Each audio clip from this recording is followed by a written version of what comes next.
Good. I'd like to call to order the regular meeting of the County Board of Commissioners for September 25th, 2023 at 2 p.m. And we'll start our meeting with the invocation from Commissioner Cox. Dear Heavenly Father, as we come to you today, we'd like to thank you for all your many blessings. We'd like to thank you for allowing us to be here today to do the business of the county, and we ask for your guidance, your direction in all that we say and do. We ask that you bless this meeting. We ask that you bless everyone with travel mercies on the way home. Keep us safe. We ask that you just have a peace and a presence over our meeting today that we desperately need, Lord. And it's in your name that we ask these things. Amen. Amen. May please join us for the pledge. Pledge allegiance to the flag of the United States of America, and to the republic for which it stands, one nation, under God, indivisible, with liberty and justice for all. Thank you very much.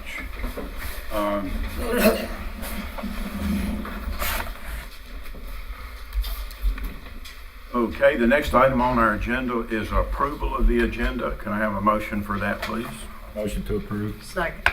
All in favor say aye. Aye. Opposed? Okay, that passes unanimously.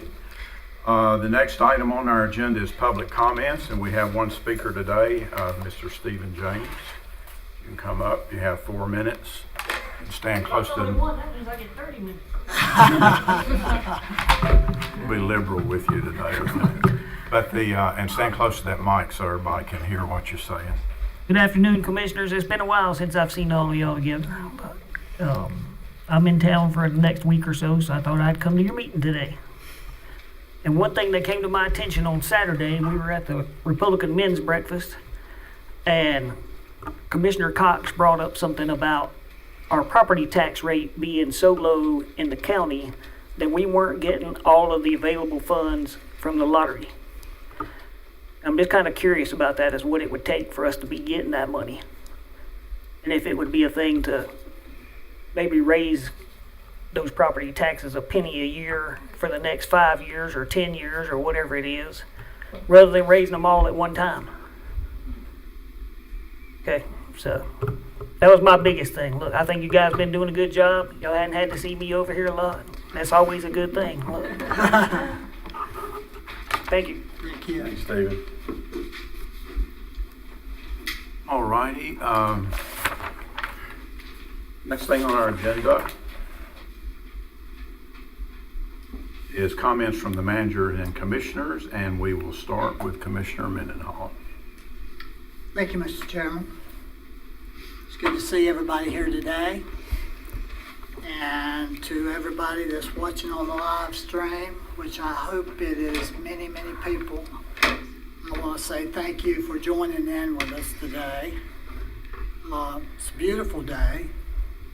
Talking to a couple of my friends out in the parking lot, and we were talking about bottling this type of weather, 70 to 75 degrees, low humidity. What a great time of year. And but for y'all to take your time out and come to our meeting today, I want to say thank you. I may last a little longer than usual today. I ask you to bear with me. And I have need copies of certain items. If I don't already have them copied, I can certainly make it available to you. I'm going to address an issue that, as I always have felt like I've been a very professional person. I've worked in the school system 36 years.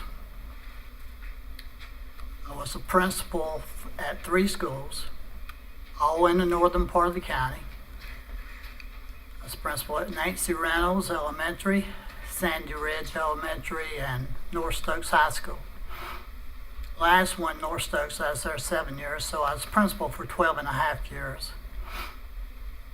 I became superintendent on July 2011, and my anniversary day, which I started in 1980 in the school system, was in January. So as I went through that year of 2015 and beginning of 16, I felt like I had made quite a difference in a lot of students' lives. And you know what? I have, because if you had the phone calls that myself and my wife took Friday, and the social media posts that were sent to me. You see, I don't have social media. I don't have Facebook. I don't have Instagram. I don't have Twitter or X, or ever what you want to call it. I have a telephone that you can call me on, and I've had citizens, more than one, because this is year number 7 that I've been a county commissioner. I've been blessed. I love Stokes County. Love it to death.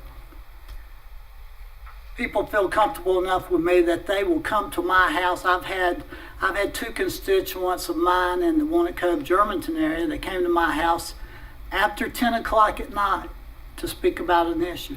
10 o'clock at night. Now that can be a little dangerous in Stokes County when you start knocking on the door after 10.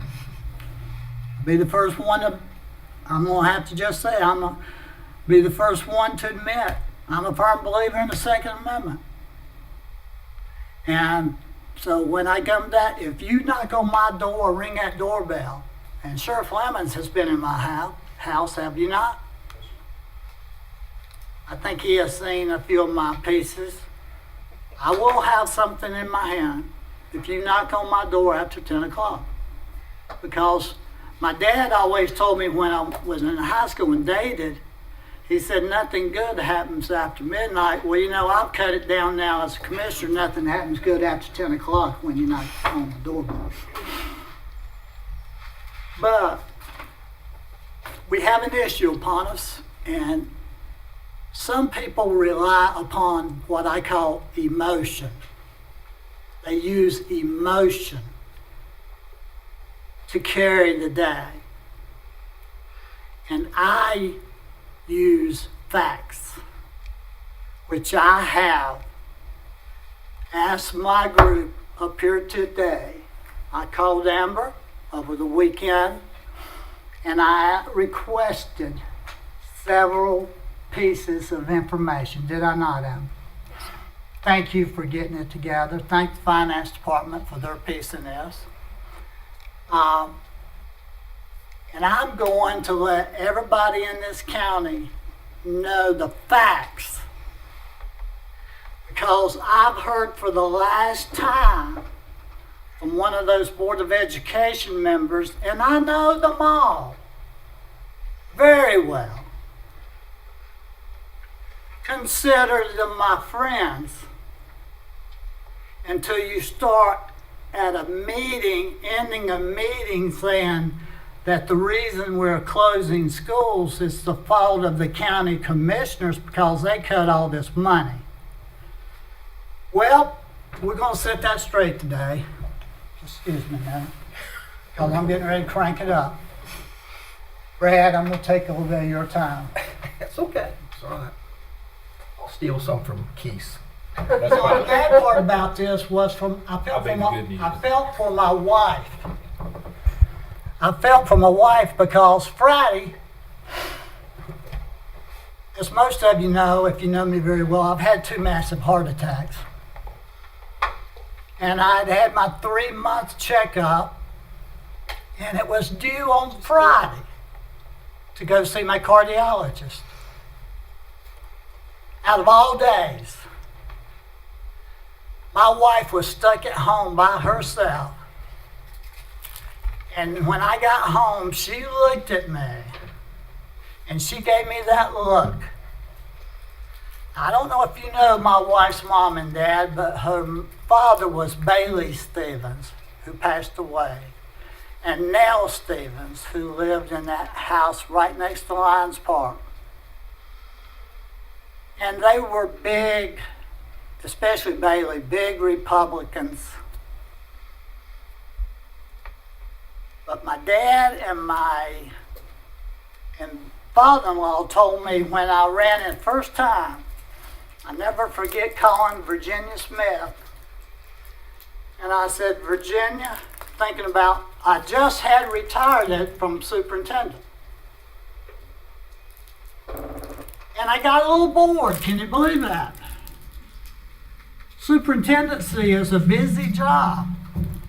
I got a little bored, so I called Virginia one night. My wife just happened to be in Raleigh at a meeting.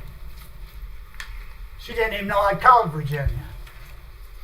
So I called Virginia and I said, I'm thinking about running for county commissioner. What do you think?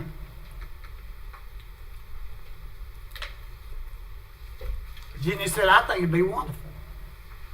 I said, are you absolutely sure?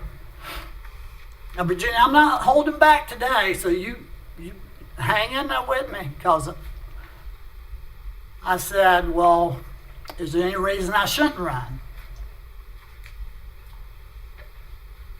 And she said, I got one question for you. Have you got anything hidden in your closet that people need to know about, or people don't know? Hey, I'm wide open here today, so you better bear with me.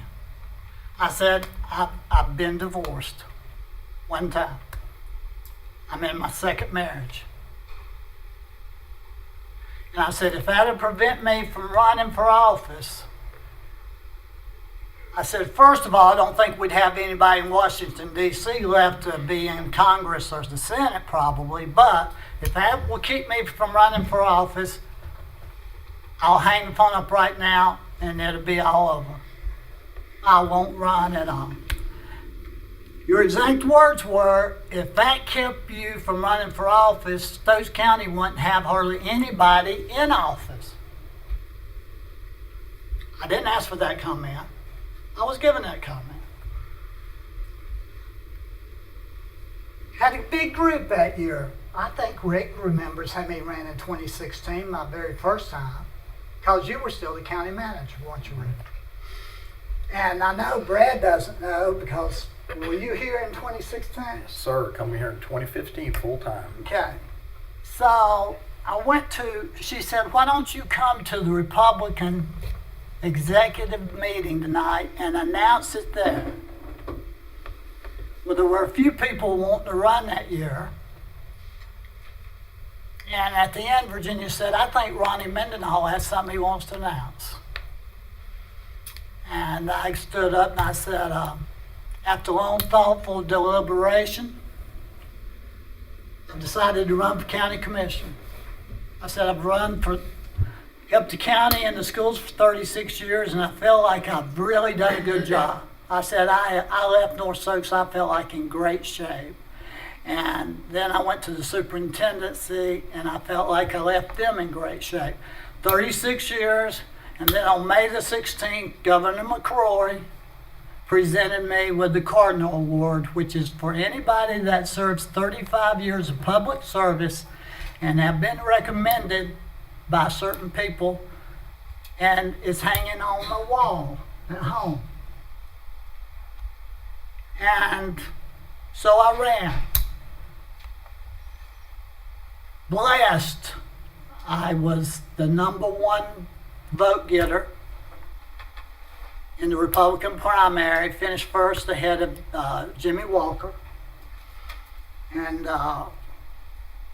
Jimmy and I went in and ran against the Democratic Party, and I was very blessed. I won that election by about 8,000 votes. But now I'm going to turn it down toward where I'm going. I have watched the last 5 Board of Education meetings through YouTube. I've not gone to the meetings publicly. Didn't feel like my presence was needed. But as some people are watching us right now, I watched their meetings. And it was amazing all of a sudden how at the end or somewhere during the meetings that I heard our chairman of the board, Vaughn Robertson, our superintendent, Brad Rice, Mike Rogers, Justin Duncan, and I heard also Dwayne Bryant. And the only one that I haven't heard, and I'm not going to say her name because I didn't actually hear her say this, so I'm not going to throw her name out there right now. She may have said it, but I didn't hear it, and if I didn't hear it, I'm not going to say it. There's one more commissioner, but I haven't heard her yet throw us under the bus. So I'm not going to call her name out. I'm going to tell you this. The others have all, at one time or another, in the last 5 meetings, and I will dare anybody sitting in this room to go back and look at the last 5 Board of Education meetings on YouTube, and if you do not hear those people say, we're having to close the schools because the county commissioners cut our money, you come back and see me. I'll give you my address. Good old Flat Shoals Road, right in the middle of the county. I even had a call this weekend wanting to buy my house. I guess they thought I would move somewhere. Well, guess who called me and wanted to buy some land from me? Former Sheriff Mike Marshall, one of my good friends. Mike called me on the phone and said he knew that my mother and father had a 100-acre farm and it was divided up and I had quite a bit of land, and he wanted to know if I wanted to sell some of it. And you know, that land where I live is very flat, you could build a lot of houses there. Richard Brim knows where I live. And so we talked, and I told Mike at that point I'd had just about all I could take. The people accidentally leaving out information. I'm sure it was all accidental.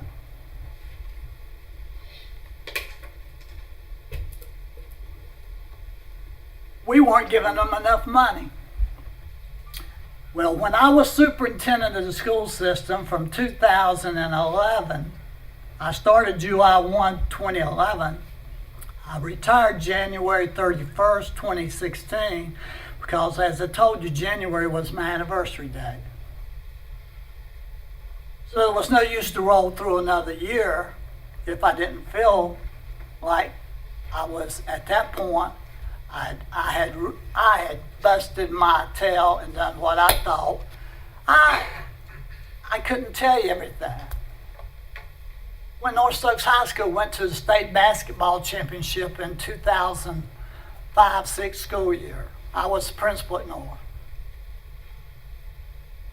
No high school, I don't know if anybody sitting in this room knows this, but no high school in Stokes County since consolidation, which was North Stokes was built in 1964 along with South Stokes. Neither high school, and then now we have West Stokes, none of them have ever made it to the state finals in basketball until that team. I could call off some names, but I ain't gonna call them off. Mitchell Livengood, Tyler Wilson, I could go through the whole list. I tell you how I cared about my kids, and I'm going to tell you what we're doing. We were in the finals, and we went to scout, and we took the cheerleaders, the players, all the coaches, and the other semifinal game was being played at the Lawrence Stroll Coliseum. And I told David Anderson, load the bus up and meet me. It was called in Cactus Jacks. You know where university works, right into the Coliseum. And I said, we're going to take all the guys out and we're going to feed them a steak. And I happened to see Ruth Rogers. I loved Ruth to death, but boy, she had a sharp pen when it came to figuring out numbers. And she said, "You know how much that is going to cost the school?" And I said, "Yeah, it's not going to cost a penny. Not going to cost you a penny." And she looked at me. So we went that night, and I don't know if you know, but some of those guys had never been to a steakhouse in their life. They had never eaten a steak nowhere. They didn't even know how to order. I mean, I see Sonya over there. They got Chick-fil-A and everything. King, I'm sure they know how to order now. I mean, but our guys, we had some guys that really hurt my feelings because they were asking other people, "Well, what do I order?" And I'd given David strict instructions before. You tell them to order anything they want to. You know why? Because I'm footing the bill. The bill was $998.87 for the players, the cheerleaders, the coaches. And I put it on my credit card and I paid for it. I love those kids. But now all of a sudden, the county commissioners is the reason that we are supposedly closing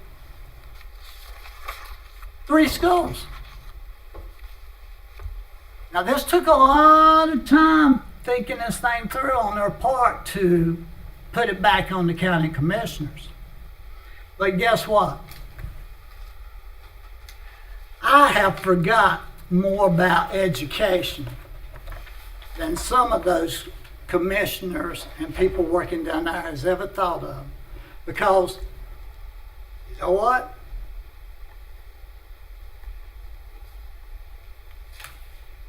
The superintendent has never even been a principal. Oh my goodness. These are all facts and they're public information. I have called 2 attorneys and everybody else, and I have got everything. And I've got one of the highest paid. I pay him $350 an hour to represent me in private cases. So you better believe I've got it from the best. I have a sheet here, and you can see the reason you can see, Amber, why I wanted a clean sheet. You see all that scribbling? Well, that's my adding. My adding machine. See, we didn't have calculators when I went to school. My dad told me I'd better learn the multiplication table and know what's going on. So, as you can see on my sheet, that's that, and here's a clean sheet that anybody's welcome to pick up at any time. Had Amber and Lisa make 15 or 20 copies, but if you don't want it, that's fine. You know it's here. And we got some people we're going to recognize today, and I'm not forgetting y'all.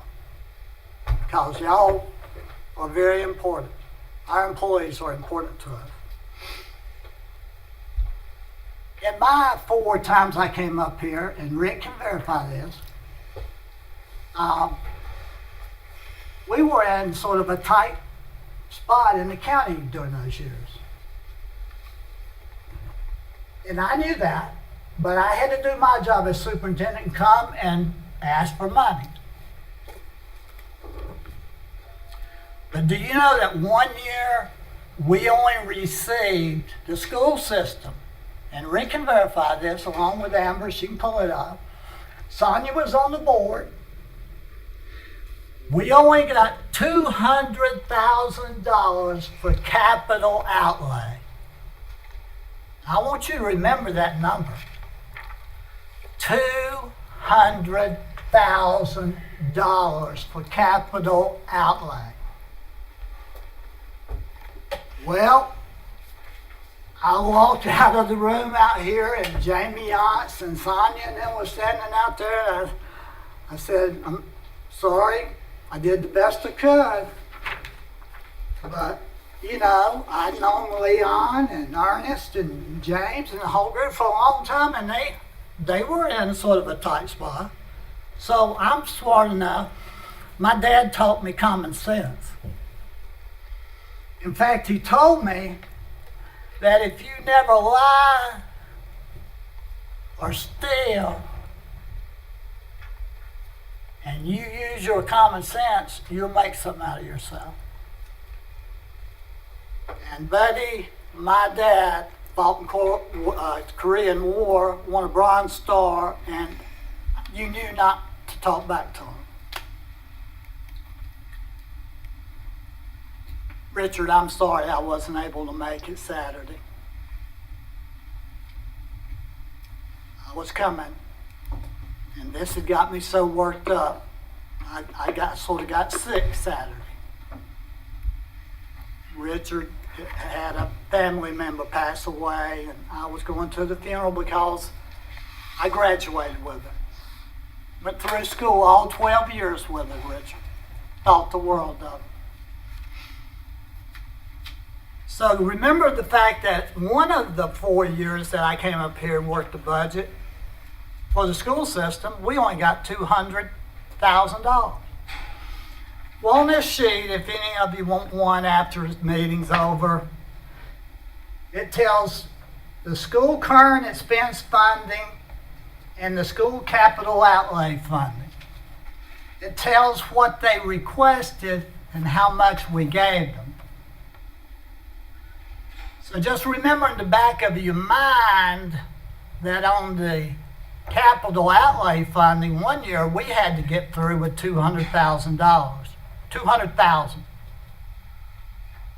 We'll call the years out and tell you how much we've given the school system since Brad Rice has come aboard.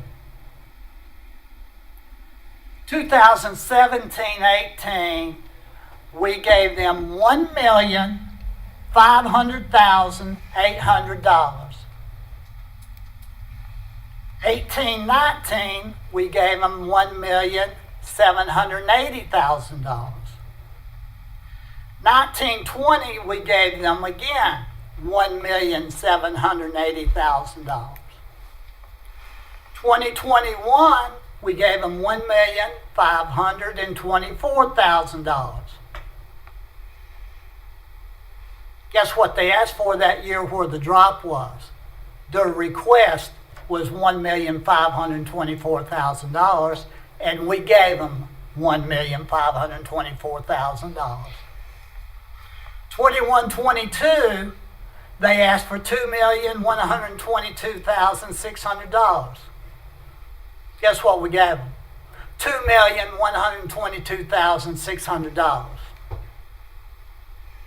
Then we saw quite a distinct difference in 22-23 and 23-24, and I sit back, and it didn't take me about a minute to figure it out because 36 years experience is worth 1 year of any kind of degree. So 22-23, here we're going on $1.5 million, $2 million, and the request came in at $26,534,875. They requested, this is just capital now. This is only the capital. That's where you go out and repair roofs and work on buildings and things. So they wanted $26 million all of a sudden. They'd been going from $1 to $2 million. They wanted $26,534,875. I got thinking, okay, I know what's going on. The hammer's getting ready to drop. Because you want to know how many students they lost in Stokes County from the time I walked out that door on January 31st, 2016 until then. They lost 2,000 students. 7,000 and some students when I was in and when Dr. Hobbs was in. And then all of a sudden they went 5,000, just over 5,000. 2,000 and some students gone. And I'm thinking, uh-oh, 2,000 and some students gone. And I started looking then, it's called an ADM, Average Daily Membership. And you do it the first 10 days. And then all of a sudden, things started coming together. I'm going to call the schools out because they've called them out in meetings, public information. They had a couple schools, just barely over 100 students. Well, guess what? When you go under 100, don't believe me, call DPI in Raleigh. I can back it up within a general statute, and we have an attorney here that can verify what I'm going to say. If you go under 100 students at your school, your principal's not paid for. The county has to fit the bill. And we had 2 or 3 schools that were going down, and I hated on some of them because I always had worked the northern end of the county. Except, well, a northern end as principal. I did 17 years at Southeastern Middle School as a teacher and a guidance counselor and an assistant principal, and I started out at South Stokes High School. Wow, I'd worked six different schools. So I knew what was getting ready to happen. They were preparing to try to say that the commissioners wasn't fitting the bill. $26,534,875 request. I said, okay. So that year, in the history of Stokes County, some of you are young, some of you are old. I'm 67 years old. I happen to go way back. I'm old. I'm getting old. Now, I'll tell you one thing, my memory is sharp. And I said, wow, yeah, I see the whole thing lying out before me. So our board in 22-23 budget, them asking 26 million, well, we knew that wasn't feasible. And you know, it's almost like their thought process was, all the taxpayer dollars, they all go to education. Well, I thought we had an EMS department. Brandon, do we have an EMS department? We do? How do you know? How do you know? I know we have. Okay, and who's the head of the EMS? Well, have any of you ever needed an ambulance to come to your house? Maybe I'm the only one in the room. I've had two heart attacks. I'm gonna tell you what. They were there within 5 minutes both times I had a heart attack.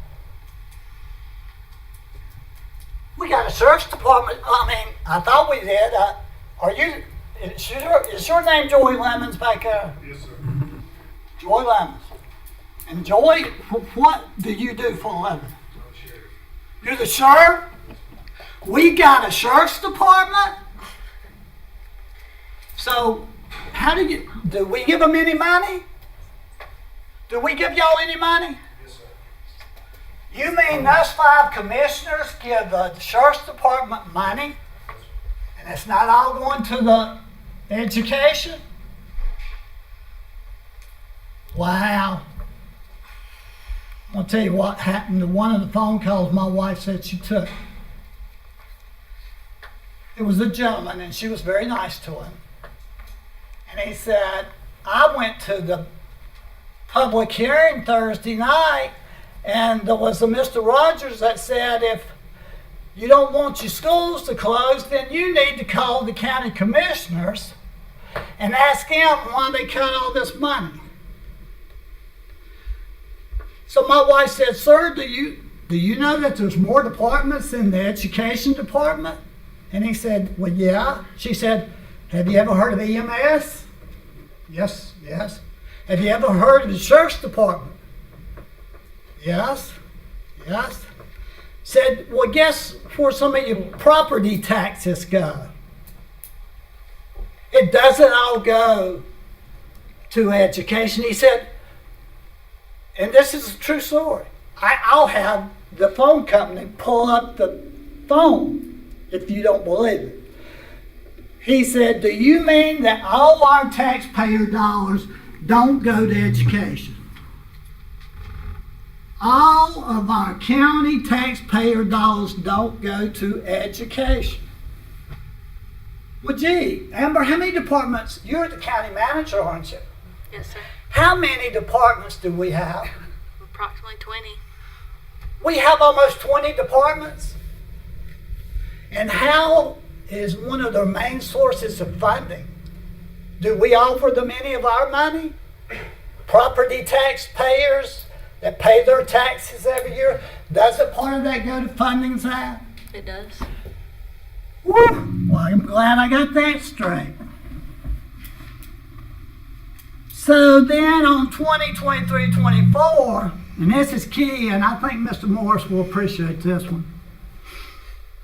We had our joint budget meeting right up here. And they requested 11 million. This is after a 26 million request. They requested $11,837,560. And unless I'm wrong, Lisa or Amber, y'all straighten me out if I am. We gave them $2,750,000. You're our finance director. Is that correct, Lisa? That's correct. We gave them $2 million. Gave them $3,665,000 the year before. Well, you just add those two up right there. That's already over $6 million the last two budgets they've got in capital only. That's with your buildings. Now I'm going to go down our current expense, and you better get ready. Have we got an AED in here in case anybody has a heart attack? In the hall. That's good, because I've got one in my chest. But buddy, I'm thankful because I'm really cranking it up now. 17-18, we gave them $10,968,860 in current expense. That's things like, utilities, insurance, all of those type things. Doesn't deal with the buildings. 18-19, we gave them $12,145,559. Now listen to how this sort of has a upward climb. I hadn't heard it go down yet. 19-20, we gave them $13,183,303. 2021, we gave them $13,019,430. 21-22, we gave them $14,979,389. Not finished. 23, we gave them $15 million, the most in the history of the county. $15,048,499. And then this past budget, we gave them $15,088,048 in current. Now, if you got a calculator, that's great. If you want to add it up, that's fine. But I've got the numbers. So in the last 7 budgets, after the meeting, Lisa, if anybody wants one, you can give them one. Yes, sir. In the last 7 budgets, 1, 2, 3, 4, 5, 6, 7, from 2017 to 2018 to this past year, 23-24, Now, Brad and Keith just came on board, so they just were part of addressing this last budget. Rick's worked in dual roles. He was county manager on some of the budgets, and he was county commissioner on some of the budgets. He's been involved both ways. Sonia was on the Board of Education for how many years, Sonia? 15 years? 15 years. Now, how many years have you been on this, on county commissioner, Sonia? How many years? 3. So together, 15, you've been on the two boards 18 years. I want y'all to listen to this number because most of y'all pay property tax, don't you? Is there anybody, Richard, if somebody raises their hand, I'm going to talk to you after me. Is there anybody in here that does not pay property taxes? I'll take care of you, Virginia, after the meeting. I don't see anybody else's hand. Everybody else pay property taxes? All right, Richard, I'll let you off then this time. In the last 7 budgets, Stokes County residents in current expense pay, the county commissioners have given the Board of Education in current expense $94,433,088 in the last 7 budgets. I'm going to say that one more time because it was so much I almost got tongue-tied. Last 7 years, the County Commissioner Board has given the Board of Education for current expense $94,433,088. $94 million. And for capital outlay, we've given them $15,122,400. Now you add those two up any way you want to with your calculator or pencil, and through current expense and capital outlay, we have given the Board of Education over the last 7 years, 7 budgets, $109 million, $555,488. And we've lost right at 2,000 students, and we've given them $109,555,488. If your number of calls went down, Brad, every year, and you kept coming in here asking us for more money, what do you think our response would be? Two letters, right? You know, you got a choice. It's 2 letters or 3. It can be Y-E-S or N-O. I want you to repeat. I didn't hear you. I bet no. No. Thank you. I know Sonia hates to hear all this because she's on the Board of Education, but Sonia, you know what I'm if you catch me in one wrong statement, call me down. But if I ask for your response back and I catch you in a statement, I'm going to call you down. Have I said anything wrong yet? Nope. I'm going to finish it up with 4 items now that you got the amount of money that came out of property tax people, $109,555,488. I don't know. We may have a lot of rich people in Stokes County. And if we do, that's great. I say praise the Lord for you. $109 million to me is a lot of money. I grew up on a tobacco farm. And I got out there at 6 o'clock in the morning. When it hit daylight, my dad said, crank the tractor up, we're going to work. I couldn't even see if the leaves were green or yellow sometimes. I just prayed my daddy didn't catch me pulling a green one. Because if he did, he'd say, son, how you expect me to cure that? Woo, boy, I had to come up with a quick answer then. So I'm going to give you 3 more statements and I'm going to turn it over. I'm sorry it took so long. Take your time. When we had this joint meeting right here with the Board of Education, and they threw out, I think, Amber, your recommended budget, this is one where I'm having to go back, was it 15 million For the, school system?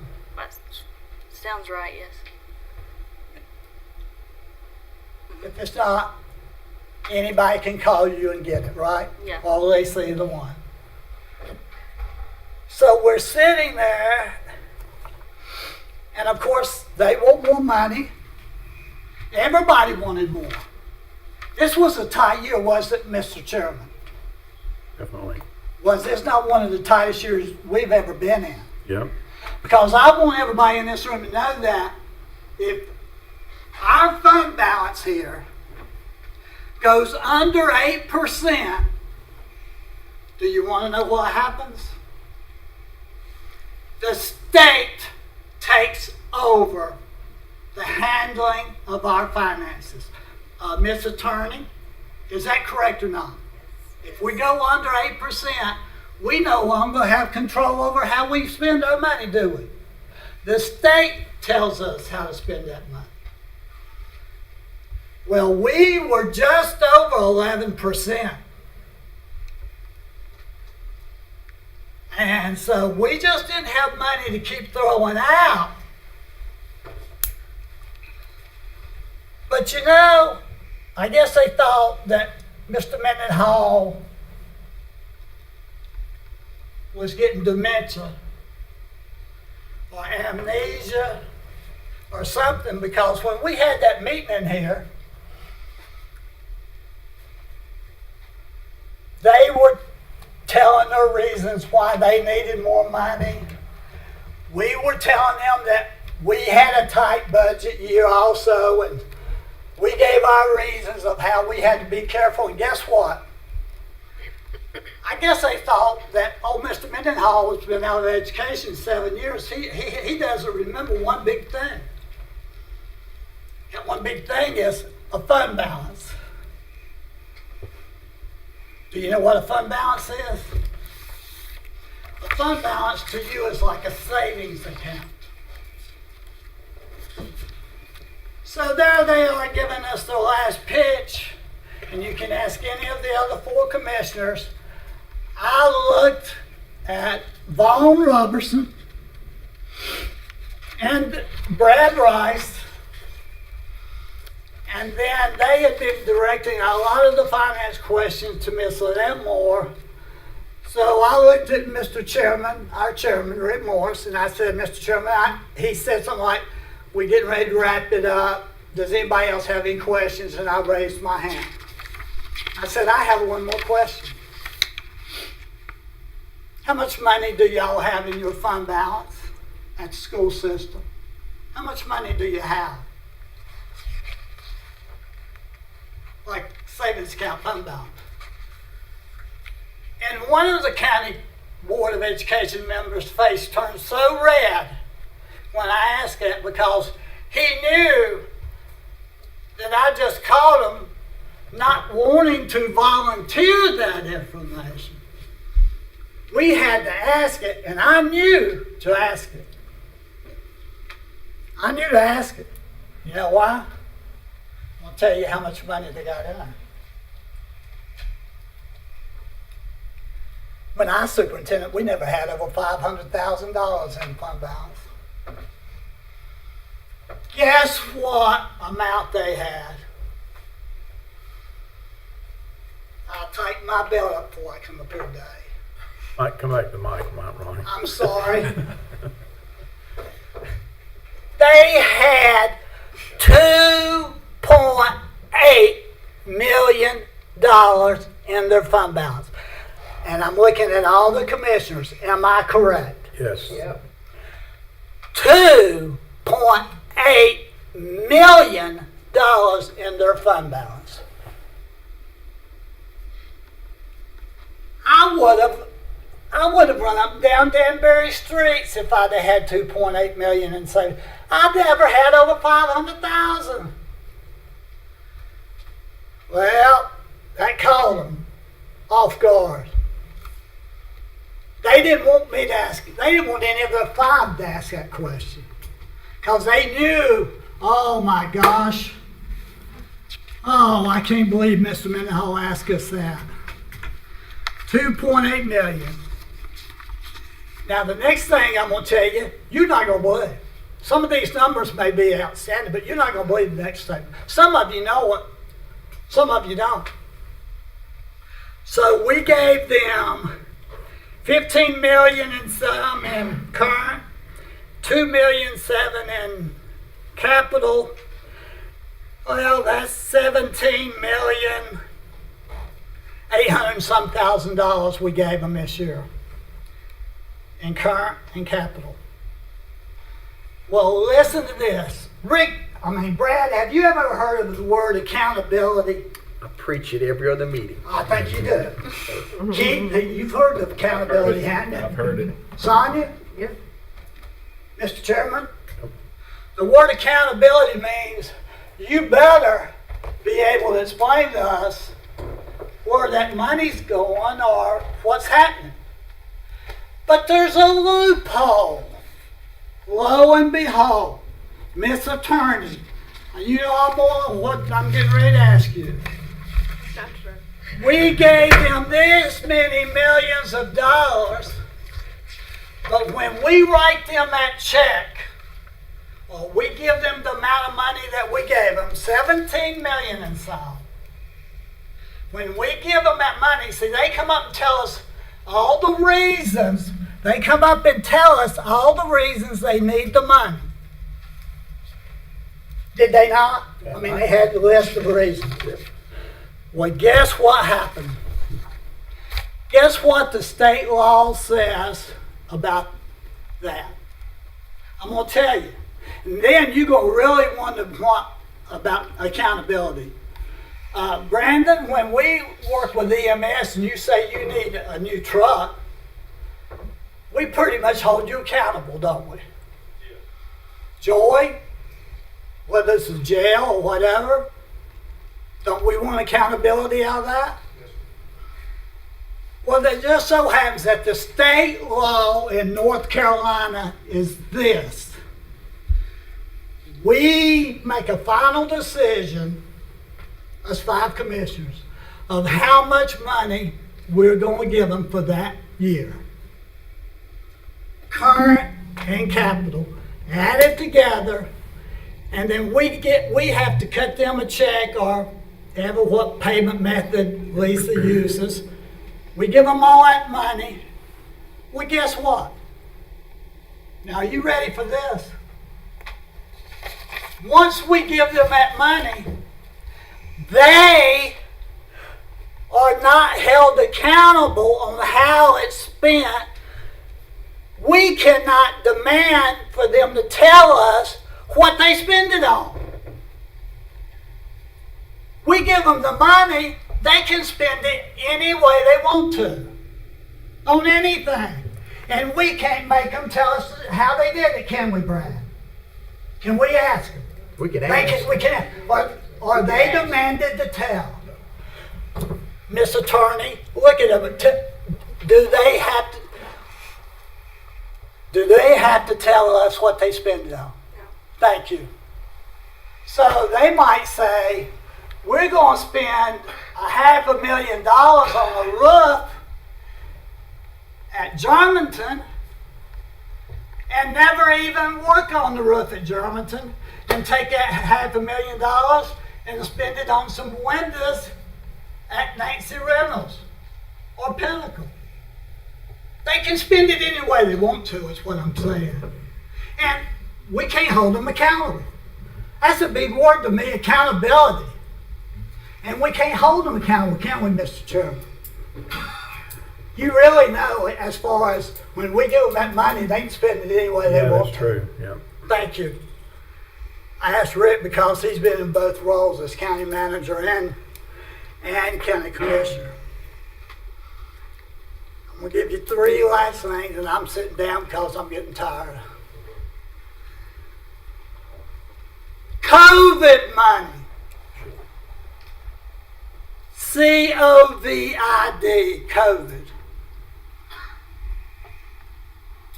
It was called ARPA, the American Rescue Plan, and we got money from that, and the school system got money from that. But you would think the government center would somehow or other get more money than the school system. Well, think again.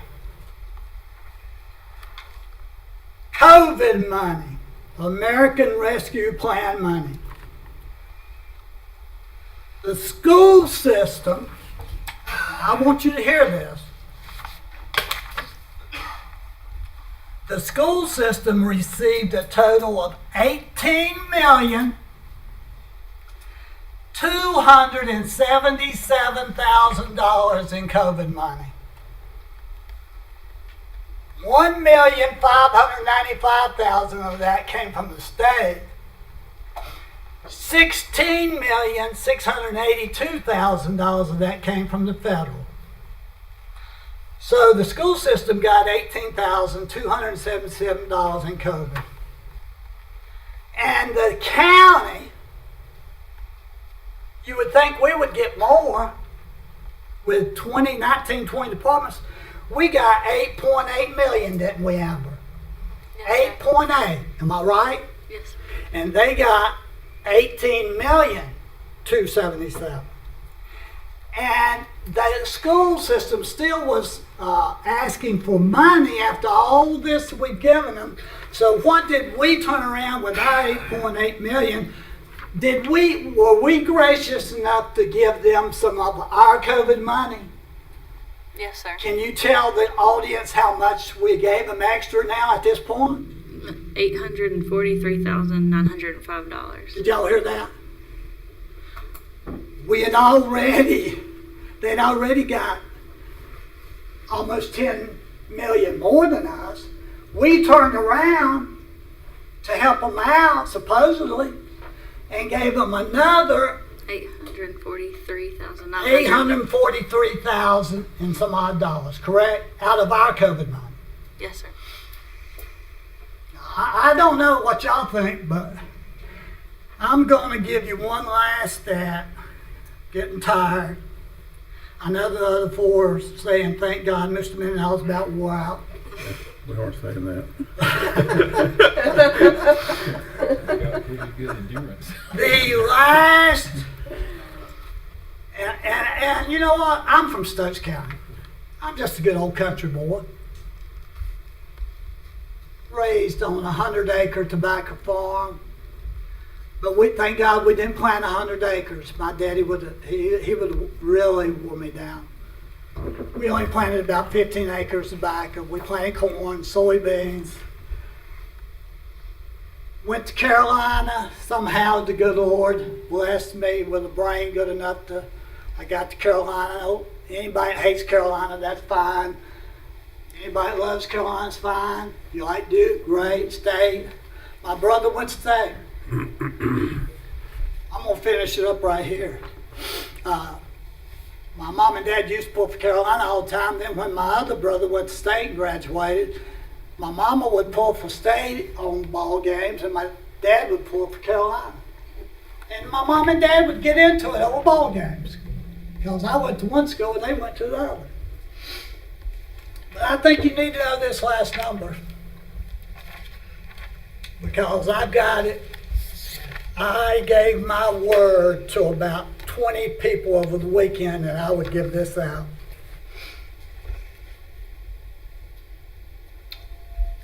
The last 3 superintendents in Stokes County. And y'all better listen real close to this. This is public information that was requested. You can get information like this if you do a public request, can't you, Miss Attorney? Yes. And that's how I got it. I mean, if y'all think county commissioners don't do anything, you see what all I've got, and you got 4 more to go. And I guarantee you they've done their homework. I can guarantee you that. But I got this. This is a study of the last 3 superintendents in Stokes County. And this is their total compensation. How much they got paid by the state, longevity, and supplements. And this is per year. The superintendent before me was a great guy. Well, I liked working for him. His name was Stuart Hobbs, Dr. Hobbs. And I tell you, he let us 3 high school principals do our job.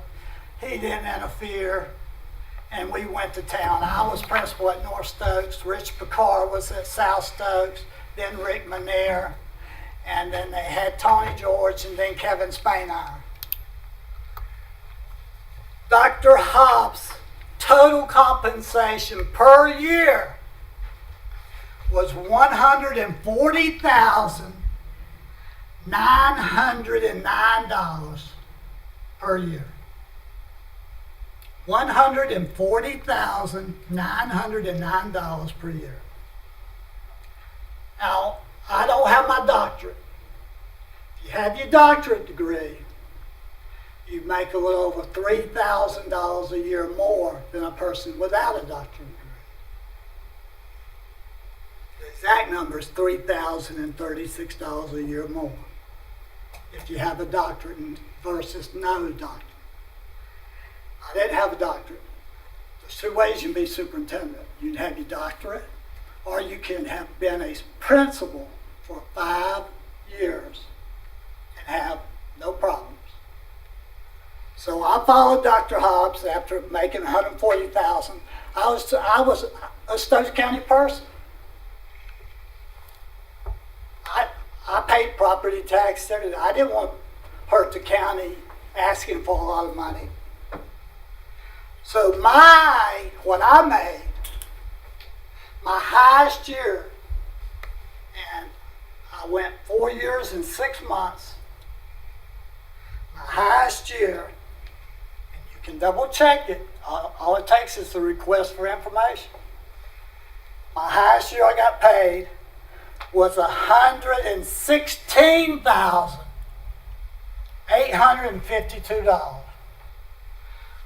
Now, Dr. Hobbs, hey, I loved him making 141, almost 141,000. That didn't give me no problem. And I wasn't going to bleed the county dry by asking some wild amount. So my highest year was $116,852. Well, I'm going to finish up with this. And he knows that I've got the information. So it's not going to be a surprise to him that I tell it. Our superintendent now is Brad Rice. I don't have a problem with Brad Rice. Sonia's got a daughter that works in the school system. I got a stepson that coaches girls volleyball and girls softball. We both have connections with the school system. You may say, well, Mr. Mendenhall, you've really laid out some things we didn't know. But there's a word called transparency. Everybody know what transparency means? I'm sure you do. It means you put it out there in the open where everybody can see everything. And then they don't have to come back and call you. Brad Rice is currently making total compensation $311,051.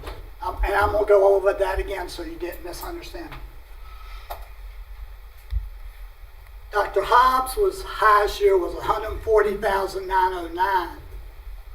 My highest year was 116,852, and Brad Rice is making right now $187,311.51.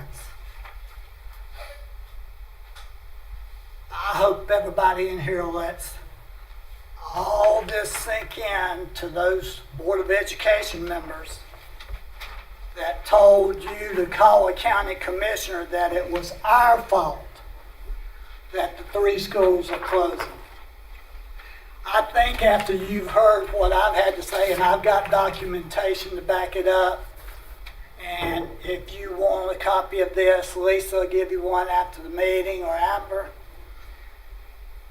I could go on for 4 more hours. I need a break. But I'm going to let it go, Mr. Chairman, and I thank you for your time. Okay, thank you. Commissioner Chandler, you got some comments? Thank you. First of all, I'll be brief. Commissioner Mendenhall covered a lot of what I was going to cover with the numbers and so forth. Second of all, I won't concentrate on the right side of the room with questions. I'm going to concentrate on the left side of the room for the questions. Thank you for being here, everybody, on live stream and also especially in person. One quick note, one positive thing is I want to recognize our communities of Northwest Stokes and the Farm Fest that they put on in the northern part of the county on the 16th. Hats off to the organizers of that. These are people that live in the northwest part of Stokes County. Democrats, Republicans, independents, old timers, new timers. It's refreshing, and they're not depending on government. They're out there trying to make a difference for the community. So hats off to everybody, and the everyday people out there put a lot of time and effort into that event on the 16th. So great job on that. Now with the school board situation, I'll be brief. I'm gonna leave the numbers out, but I want to point out just a few quick things that I've kind of gathered over the past 6 weeks. So last Thursday night, the school board had a required public hearing. Statutes require if they're going to close a school, they got to have at least one hearing. So they had their one hearing at South Stokes High School. So myself and fellow Commissioner Keith Wood, we were able to attend that meeting. And both of us got there early. And we chose to sit on the back row. So the first thing I want to address is an overview, and this is a quick general consensus. We had a lot of people that came up to the microphone to talk, to give their opinions. And I've jotted down the day after the meeting some of the stuff that more than one person talked about. They're passionate about their community schools. They also, on both sides of the aisle, lack of communication from school board. Consolidation plan, the school board's consolidation plan of closing those 3 schools, the actual plan was released the day of the public hearing. Now, let that soak in. So they had all this time, I guess, to come up with their plan of closing 3 schools. And they're having a public hearing that they set, I think it was almost 3 weeks before the hearing. And when you get there, because Lord knows most people that came to that meeting last night or Thursday night, they came from work. They didn't have time to search the school board website to see if they put up the plan. So they did have copies there when you came, but it's quite a few pages to go through. So I guess the expectation was you have plenty of time while you're waiting in line to speak to go over and read their plan. The next thing that is and I get it. It just extends other than the school system, but we heard a lot of back and forth from different sides that the plan either favors King or favors the north side of the county, and then you get the general consensus of, well, it's King should get everything because they have more student population and more citizen population. And then of course North Stokes, doesn't have the right number of population or apparently enough tax-paying citizens to where is the north side should just shut up and take whatever King gives them. Now my opinion of the handling of the consolidation by the school board. So this starts with what we used to call in Fayetteville, and I've been part of a lot of this on the side that we're right now. It's called a hit job. So they start out about 4 weeks ago, and somebody contacts Channel 8 News to come to little old Stokes County and talking about school consolidation. And of course, the only people that are interviewed on Fox 8 is people from the school board. And they give an opinion that, hey, they made it real simple for everybody. We had to close down 3 schools, consolidate, because the Board of Commissioners cut our budget and told us that if we don't come up with a plan, that I guess the assumption is that because in the following years we'll cut more. They didn't say that, just the assumption. You've just heard Commissioner Mendenhall outline a lot of the money part. So it's pretty obvious that the Board of Commissioners, prior to even Keith and I being on the board, have been very generous. With the hit job, the TV station never contacted anybody on the Board of Commissioners or the county manager, am I correct? Which is a standard journalism. If you're going to be objective, you want both sides. And every major outlet that tells one side of a story, they will at least say, we tried to contact Brad Chandler, but he was busy on his tractor or something, and he wouldn't give comment. But at least they tried to contact. There's no documentation they tried to contact from anybody from the Board of Commissioners.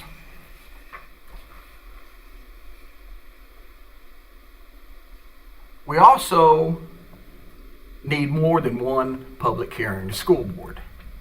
The school board needs to have more than one public hearing to hear from all the residents. And it shouldn't be at the same location. It shouldn't be at the same time. I mean, they should, in my opinion, they should take into account that the majority of the residents that live in Stokes County, they do not work in Stokes County. So when you have a 6 o'clock meeting, and to me, as important as the issue that is that we're talking about closing 3 schools in Stokes County, which of course coincidentally, it's one in each high school district. Well, that reeks of politics right there. Just coincidentally, each high school district shares a little bit of pain. So, if you're working outside the county, depending on where you work, you're typically getting off of 5:30 maybe, and you're trying to fight traffic. Everyone knows what the traffic looks like coming from Winston, coming through King. It's a traffic jam. And of course, our roads aren't wide enough and large enough to handle the influx that we have. It bottlenecks. So you're going to have a 6 o'clock meeting, You don't provide the proper documentation that people can actually read, and at least maybe some of the questions they had would have been answered in the proposal. So you're rushing all the way home, or have to go pick your wife up maybe and take her with you. It's just, it's chaos. And with this, I'll say, one of the things that I ran on, other than which falls in lines with the open records policy, that you need to follow state public records guidelines, is our government needs to be open and transparent. And the perception is that the school board has not been open and transparent. Show me a strategic plan that has been done by the school board, because I can't tell you how many meetings I've attended, even before I was elected to the Board of Commissioners, how the number one pressing problem is consolidation of schools. Because you know what? Commissioner Mendenhall said, our population is down to 5,400 students. And since the way the school board has handled this closing, especially on the north side, in that 10-day count, they've already lost 24 to 30 students. And the reason that they're losing those students is because it's turned into a mess. It's an impromptu thing of saying, hey, Board of Commissioners says, hey, they're cutting their budget, we've got to consolidate. So then they go behind closed doors and they make up a plan, and then they set this stuff up to get the PR stuff going out to give us a hit job against the Board of Commissioners.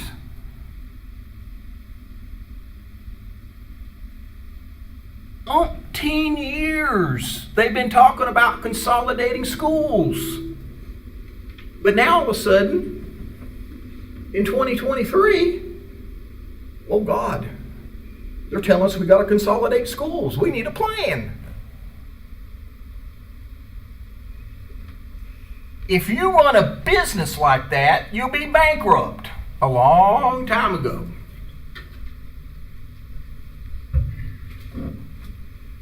I'm going to close with this, but I do have these numbers that I want to show a little bit of. So I want to talk about our budget, the Stokes County budget, that funds 20 different departments, close to 20 departments, including public safety. So starting from fiscal year 17 and 18, all the way up to this fiscal year 22-23, every single year, the Board of Commissioners, and again, Keith and I, we got sworn in December 4th. So I know people have short memories, but I haven't been on the board 30 years. Fiscal year 17 and 18, they had to take out of our savings account over $1 million, $1,293,800. The next budget year, $2,961,656. Fiscal year 19-20, over $4 million come out of the savings account. Fiscal year 21, over $4 million come out of our savings account. Fiscal year 22, which is the last budget year, over $3 million came out of our savings account. This fiscal year, over $3 million came out of our savings account. And I've heard people questioning the current board. Where did all the savings account go? Where is that? What's going on? What's going on with those closed door meetings that the Board of Commissioners are having? Well, I'll tell you what's going on. We pay more taxes last year, we kept the tax rate the same, the other board did. And y'all that have heard me rant and rave, because I used to be on that side of the microphone, I don't mind paying more taxes. But tell me we need the more taxes and set the tax rate at whatever rate it is, and I'll pay the taxes. But guess what? I want accountability. Don't just say you're going to raise my taxes to raise taxes. But the other board, and nothing personal against the people who are up here, but the other board chose the easy way out because we had a reevaluation tax, a reevaluation of the tax of your property. So then what the board does is, and I know they needed the money. I'm not arguing that. I'm just arguing open and transparency. Statute says you have to at least acknowledge and review if you go revenue neutral. In other words, what you do is you lower the current tax rate to meet whatever revenue you would need on that tax rate. You have to by statute. And they did that. And they said that we're not lowering the tax rate. We're going to keep it as is. So everybody got a tax increase. We do need to raise taxes. And I know, people, they fall out up here every time I mention that. Schools, public safety, and then all the infrastructure that goes along with our services. I'm going to end it with this. All this bickering and trying to put the blame on somebody else, it doesn't solve anything. All it does is takes up more time. It causes hard feelings, and I get it. It's politics. But here's my deal. I'm a politician, and I call it like it is. And I try not to offend people,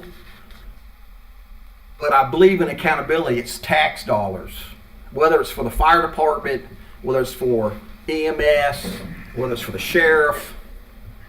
It's just a simple thing of accountability, and we, I think I have the support of the collective of the board members.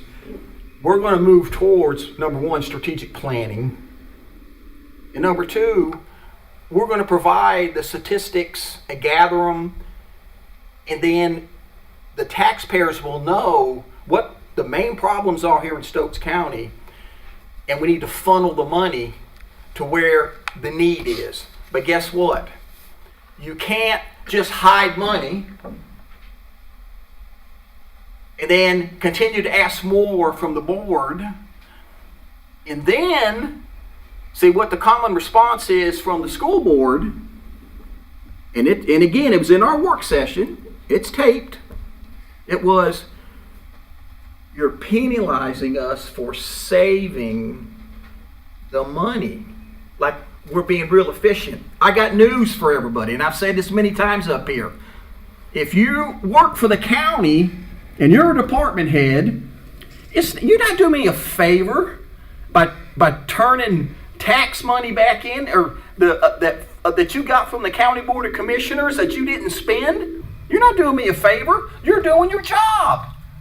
You should spend the tax money that is given to you to your best ability to what you ask us to give you. You're not doing me any favors, because if you misspend that tax dollars and don't do it right, then my thing is to the county manager, she's got an issue. And if she can't fix the issue, I fix her. We work too hard in this county to throw our money away and then let people say how you're lucky that I gave you some money back. It wasn't your money in the first place. So let's stop the crap and all work together, all of us, to make Stokes County better. Schools, public safety, technology. That's all I got. All righty, Commissioner Wood. I'm a simple guy, so this is going to be real simple. We got a problem we didn't create. But we need to get together and solve it. Now, to Thursday before the meeting, I was in Sandy Ridge at Ben and Jill's, 60 plus. If I can get my phone to work, I want to read you some numbers. And these are impressive too. Dr. Mendenhall. This was their second giveaway, 60 plus food bank, where you have to be 60 plus and drive through to pick up food. And I was there the whole time. I'm still getting over it. We delivered to Stokes County residents in the area. I noticed people from Danbury. I even noticed people from King. 1,158 pounds of meat, frozen. 450 pounds of dairy and deli products. 150 pounds of produce. 1,800 pounds of bread. And 300 pounds of juice. And that's another problem we got in this county. We got people that's starving. And they're doing a great job. They only take donations of money. They've got a contract worked out with that delivers the food in a refrigerated truck. And they need help. It's every fourth Thursday at 11. They start giving away at 12. But they're doing a great service for the county. And that's all I got. All right, Commissioner Cox. Oh, boy. Let's turn Got you some back. notes, but I'm gonna go through them pretty fast, so hang on. First of all, to Stephen James' comment, when I was on the school board, we were told back then by the county commissioners at the time and the finance director at the time that the state, and I think we talked about this, I think Vaughn mentioned it at the men's club meeting, that originally we were supposed to get about $800,000 a year from the lottery, and the formula changed and we were only getting about $400,000 a year. So that formula, we were told at the time, and Lisa can do some checking and double check on this on the lottery funding. It's pretty convoluted, the formula that they use to divvy out the money. And we were told that the lower that the county kept the tax rate, the less money we were qualified for. So it's based on a formula that figures into it the local tax rate as to what level of funding you're given. So your Charlotte, your Mecklenburg, your Guilford, your Forsyth, they're going to get the lion's share of that lottery money. And counties like us that try to be physically responsible, we don't get as much lottery money because our tax, one of the reasons is figured into that formula is the tax rate. So how much would we have to raise taxes to get more lottery money? That I don't know, but that's something we could try to find out and check into, because I'd be interested to know that myself. So we will do some checking on that. So first of all, I'd just like to say that I am sorry that I did not get to attend the public hearing that the school board held last week. I know they scheduled it 2 or 3 weeks ahead of time, but I had appointments on my book. I just came back from vacation and I had appointments that had been scheduled for 8 weeks that I could not move, and I just couldn't find a place to put the people. I think I was at the shop till 9 o'clock that night, matter of fact. So I'm sorry, but I'm thankful that we have the technology advancements of the 21st century so that I would have the opportunity to watch that meeting online, and just as people are watching ours and can, and I think that's important. But as a citizen, as a taxpayer, as a mother of an educator, as you point out, as a wife of a retired educator, that I'm very interested, as an elected official, of course, I have a vested interest, and I'm very interested in what's going on with this. I have firsthand experience in closing a school and all that involves, and I don't think Mr. Mendenhall touched on that, but I really wish I didn't have that experience. It was not a good experience to go through. I've been involved in that. I've also been involved in saving a school that was condemned by the insurance company when Nancy Reynolds was condemned in 2009. And so we've saved a school, we lost a school. But I have sat where all those 5 board members of the Board of Education have sat. I've listened to the gut-wrenching comments that I'm sure you heard Thursday night of people who were very passionate about not wanting to lose their community schools. I've heard that. It's a gut-wrenching thing to sit and listen to.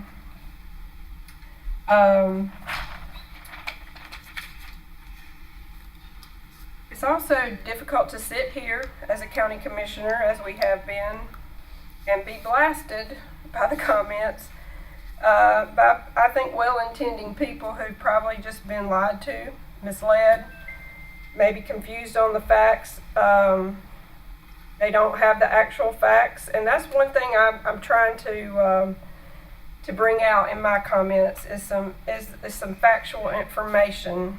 Sometimes I think they may know the facts, but they ignore them and blast us anyway, and that's okay.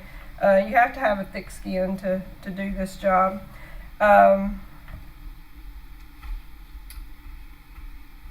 The comments that they make a lot of times is because they're not interested in what's best for everybody involved as a school system or as a county. They're more interested in what's best for me and for my family. And you know that's okay. That's how people think. When I was on the Board of Education and we were going through the closing of Francisco School, we were charged as a Board of Education as what is best for schools, what is best for children, students, what is the best practice, educationally speaking, and that's, I know Commissioner Chandler's big on best practice. What is the best practice?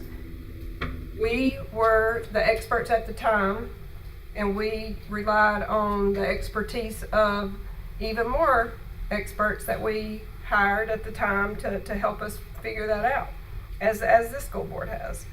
And there are some absolutes in education and practices that the experts can tell you and know, and I think they rely on that information when it comes to whether or not to close schools. What the Board of Education is not charged with is what is best for communities. And what's best for communities is not always what's best for schools and kids, educationally speaking. And that's I think the bottom line, what they have to look at. So, but I'm just talking about what's the scope of the work of the Board of Education. So I'm just putting that in a framework here. It's not our job as commissioners, as we've talked about, to tell them what they should do or not do.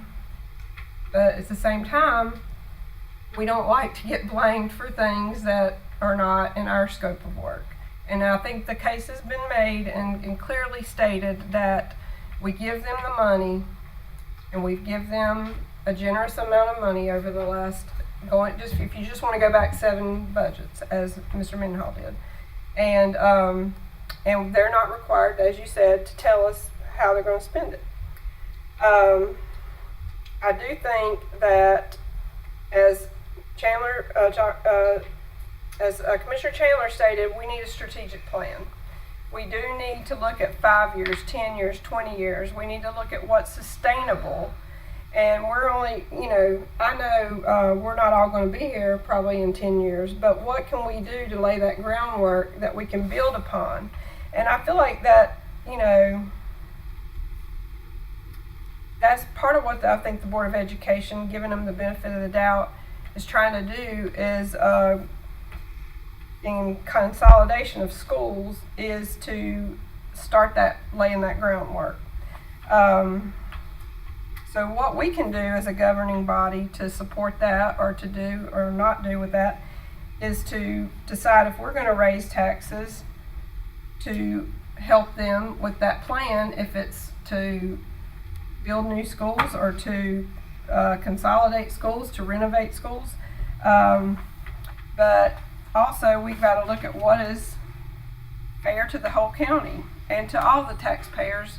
A lot of them don't have kids in school.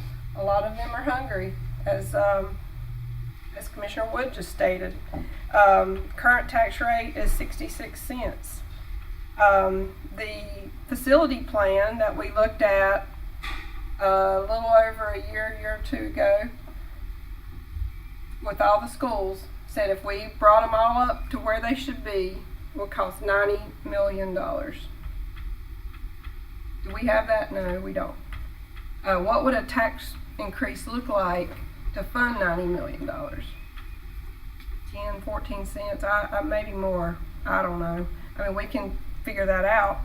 But the only thing we can do is decide, do we want to do a bond referendum to bring all those, to keep all those schools open and bring them all up where they should be?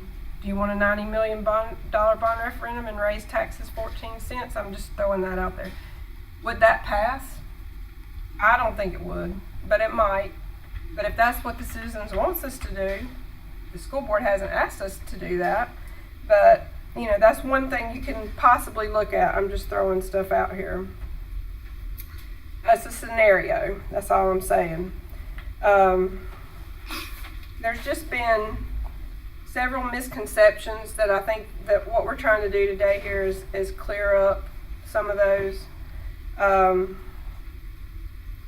The day of that meeting, I had a conversation with one of the school board members.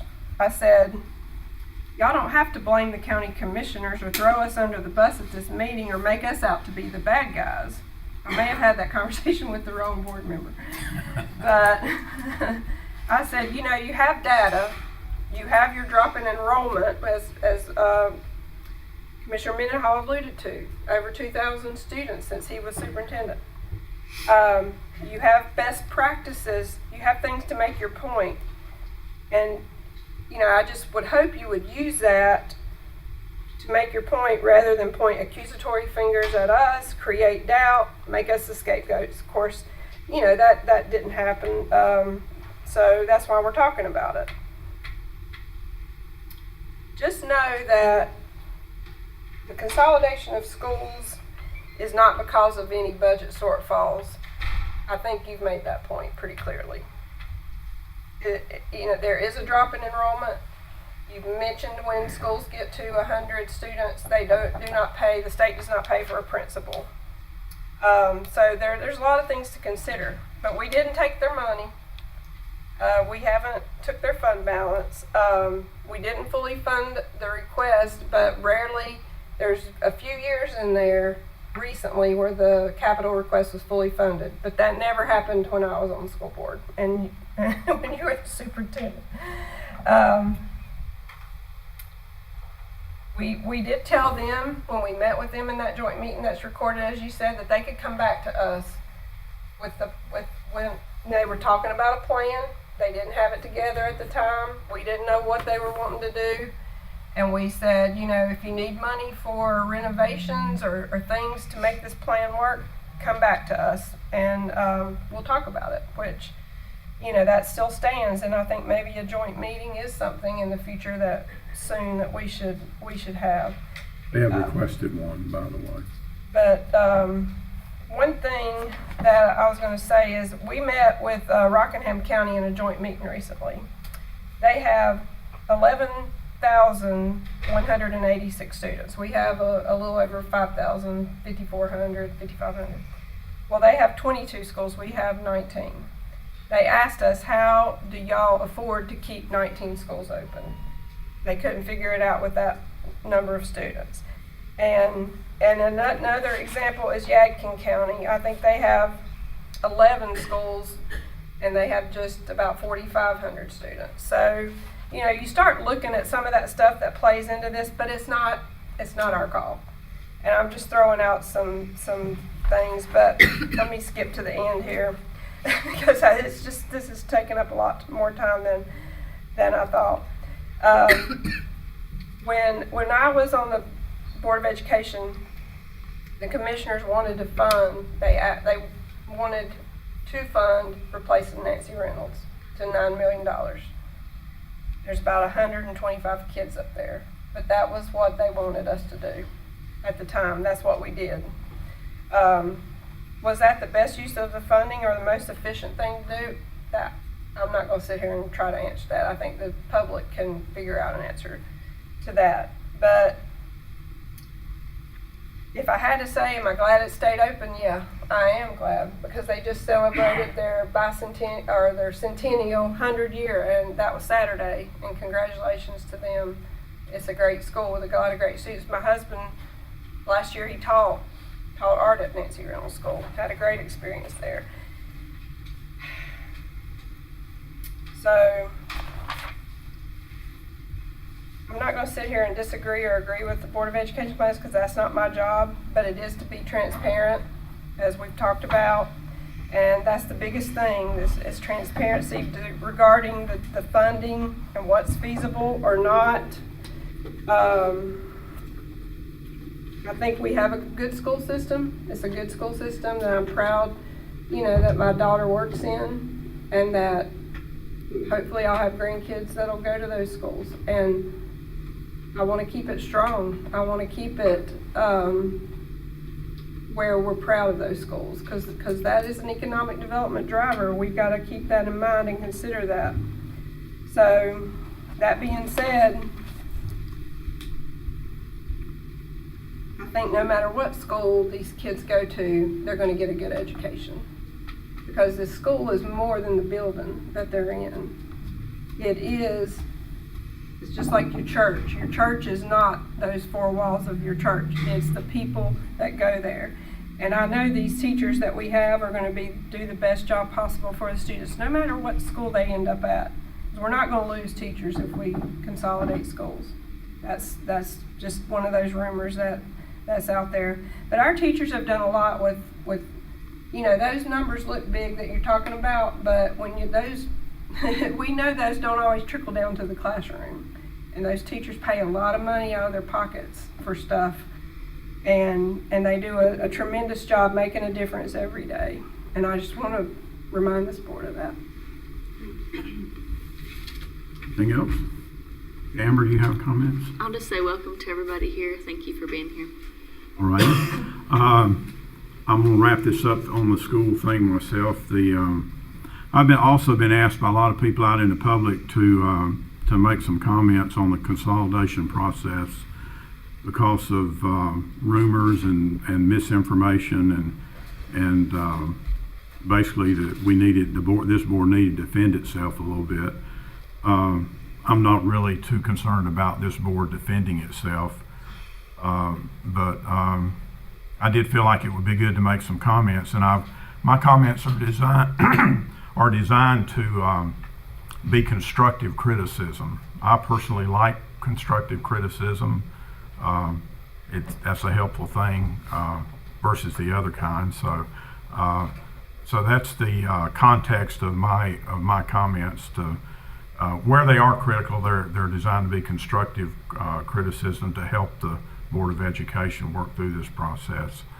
I think I may have started some of this issue or whatever by many years ago when I was still county manager. I think I just asked the innocent question, Dr. Rice. We'd gone down from 7,000 to around 5,000, and I just said, how many do we have to lose before it starts to cut costs, before we guys start to cut costs for operating the school system?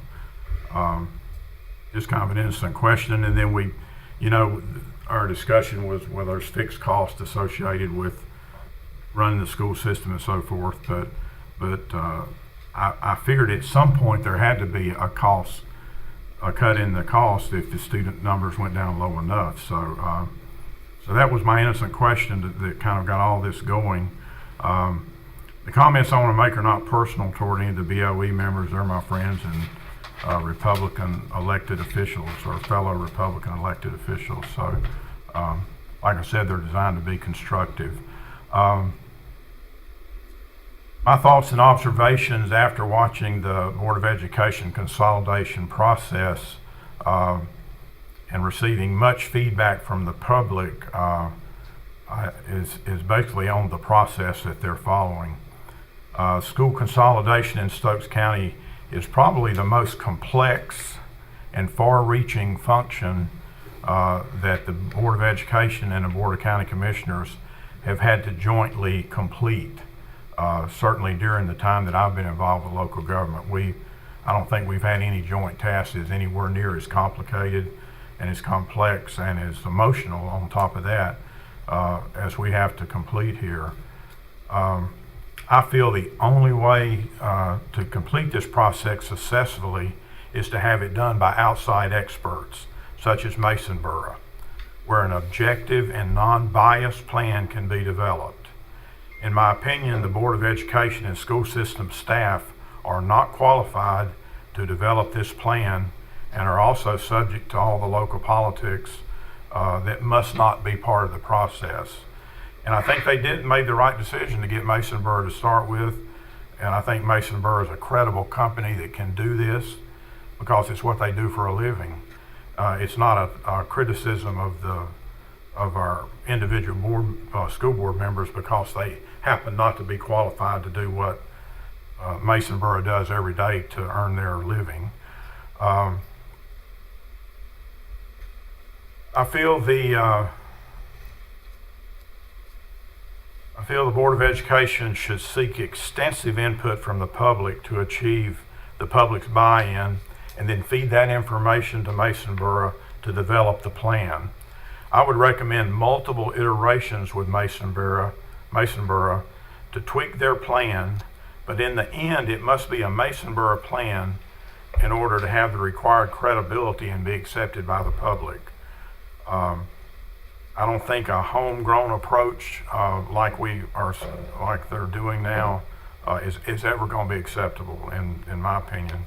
And to me, a plan done by these experts with all the required input from the local boards and so forth and public is a requirement before I would commit any funding to match any grants or any other expenditures.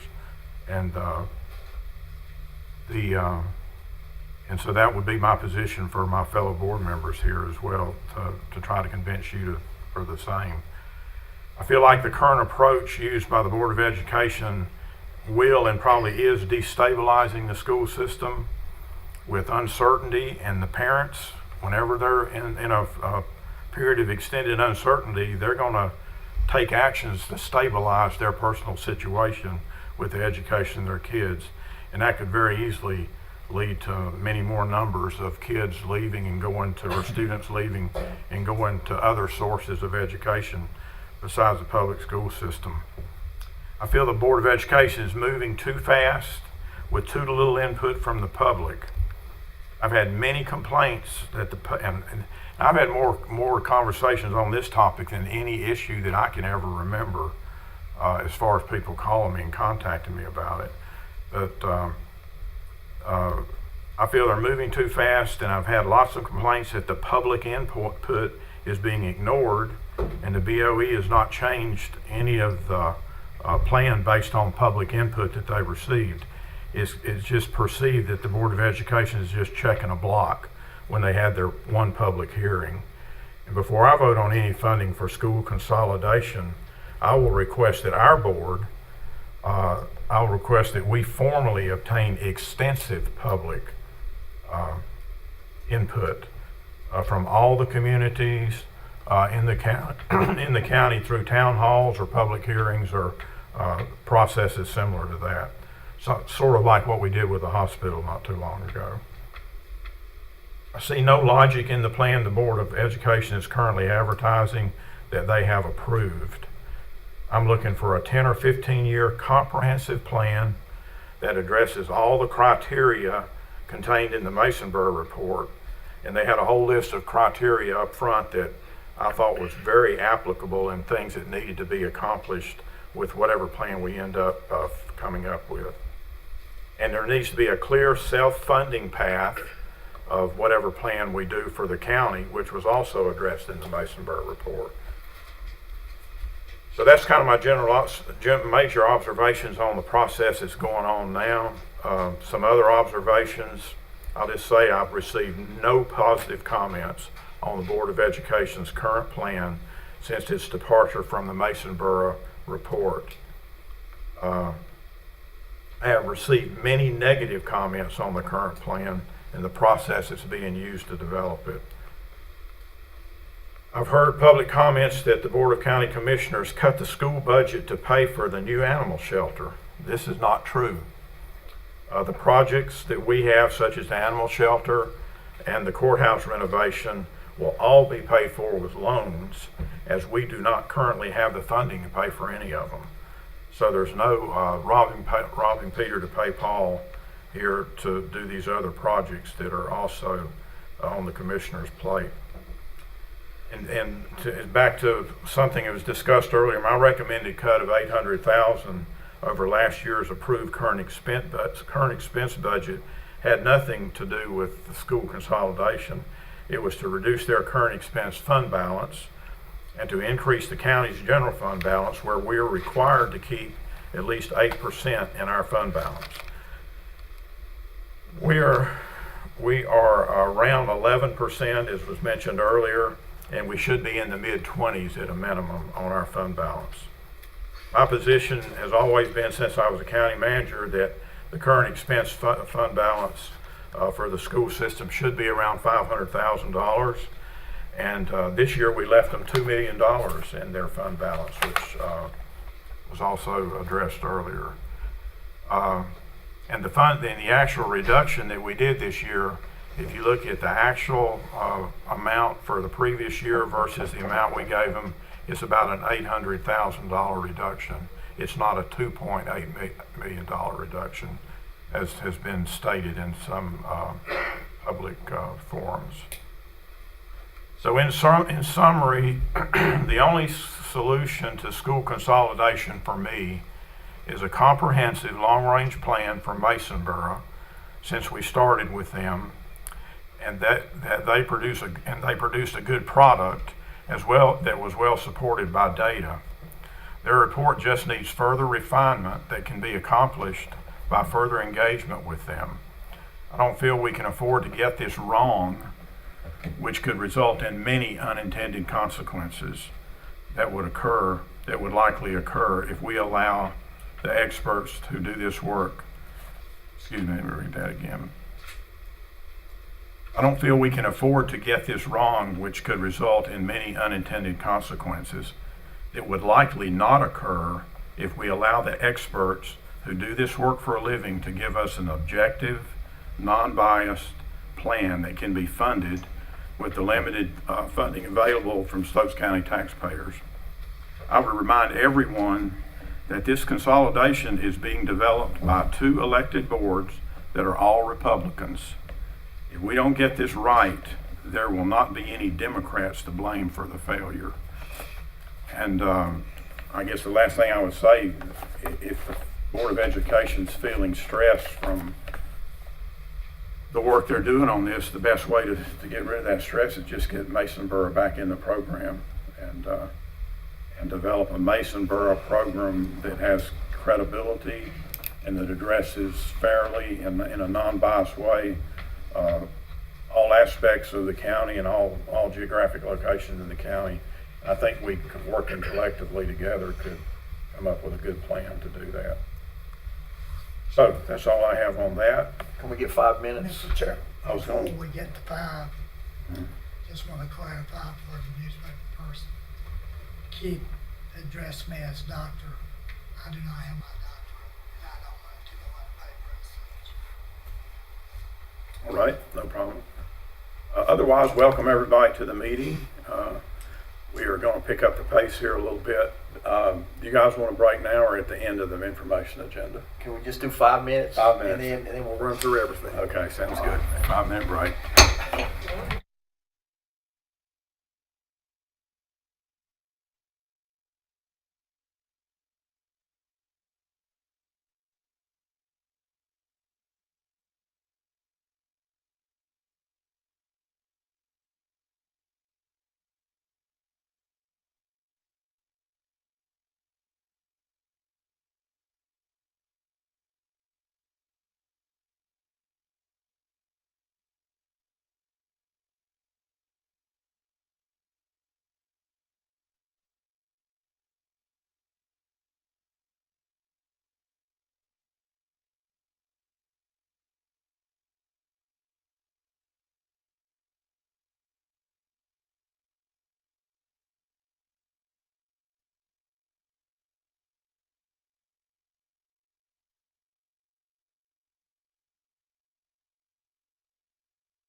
Okay, I'll call the meeting back to order.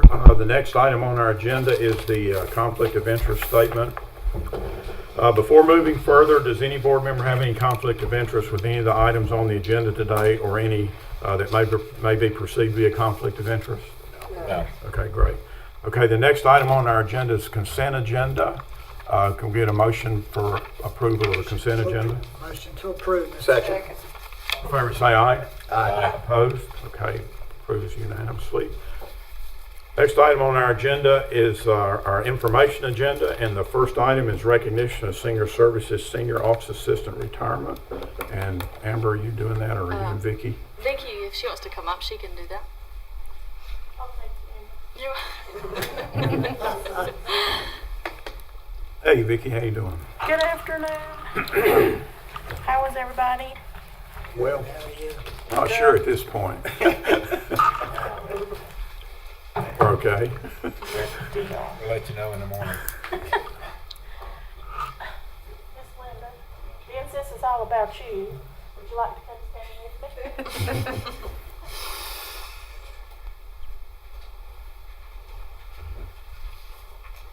I've been fixing my kitty up.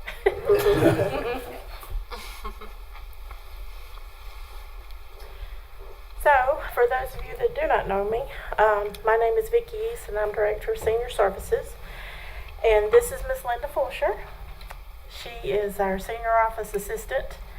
And Miss Linda has been with us 20 years. And this Friday, she's retiring. We're happy for her, but sad for us.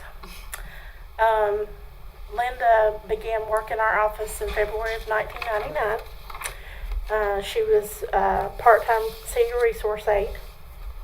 And then in November of 2003, she moved into the office assistant 1 position. And then Linda moved into the new job position as office assistant 2 in March of 2007.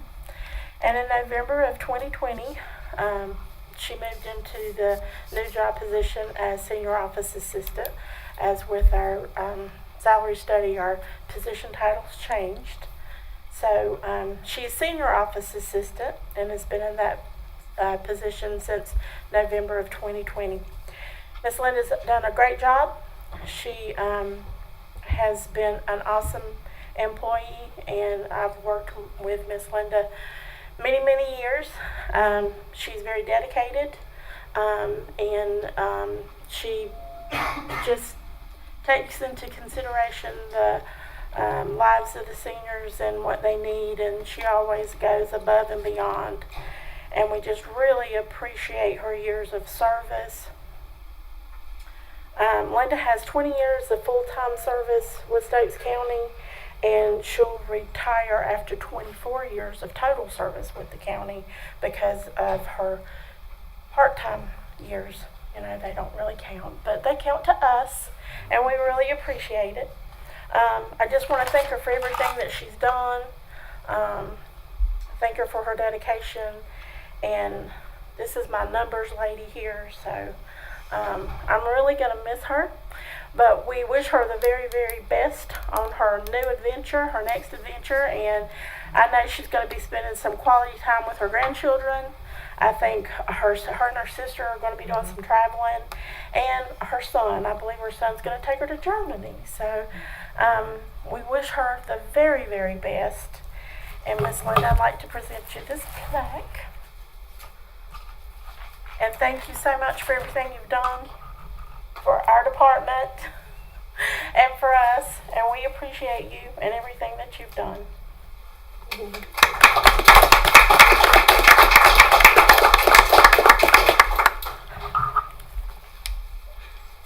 you, guys. Want to say anything? If you want to say something, Yeah, you go may. ahead. I promise I It's won't your be day. long. It's your day. You know, I have really enjoyed working here in the county.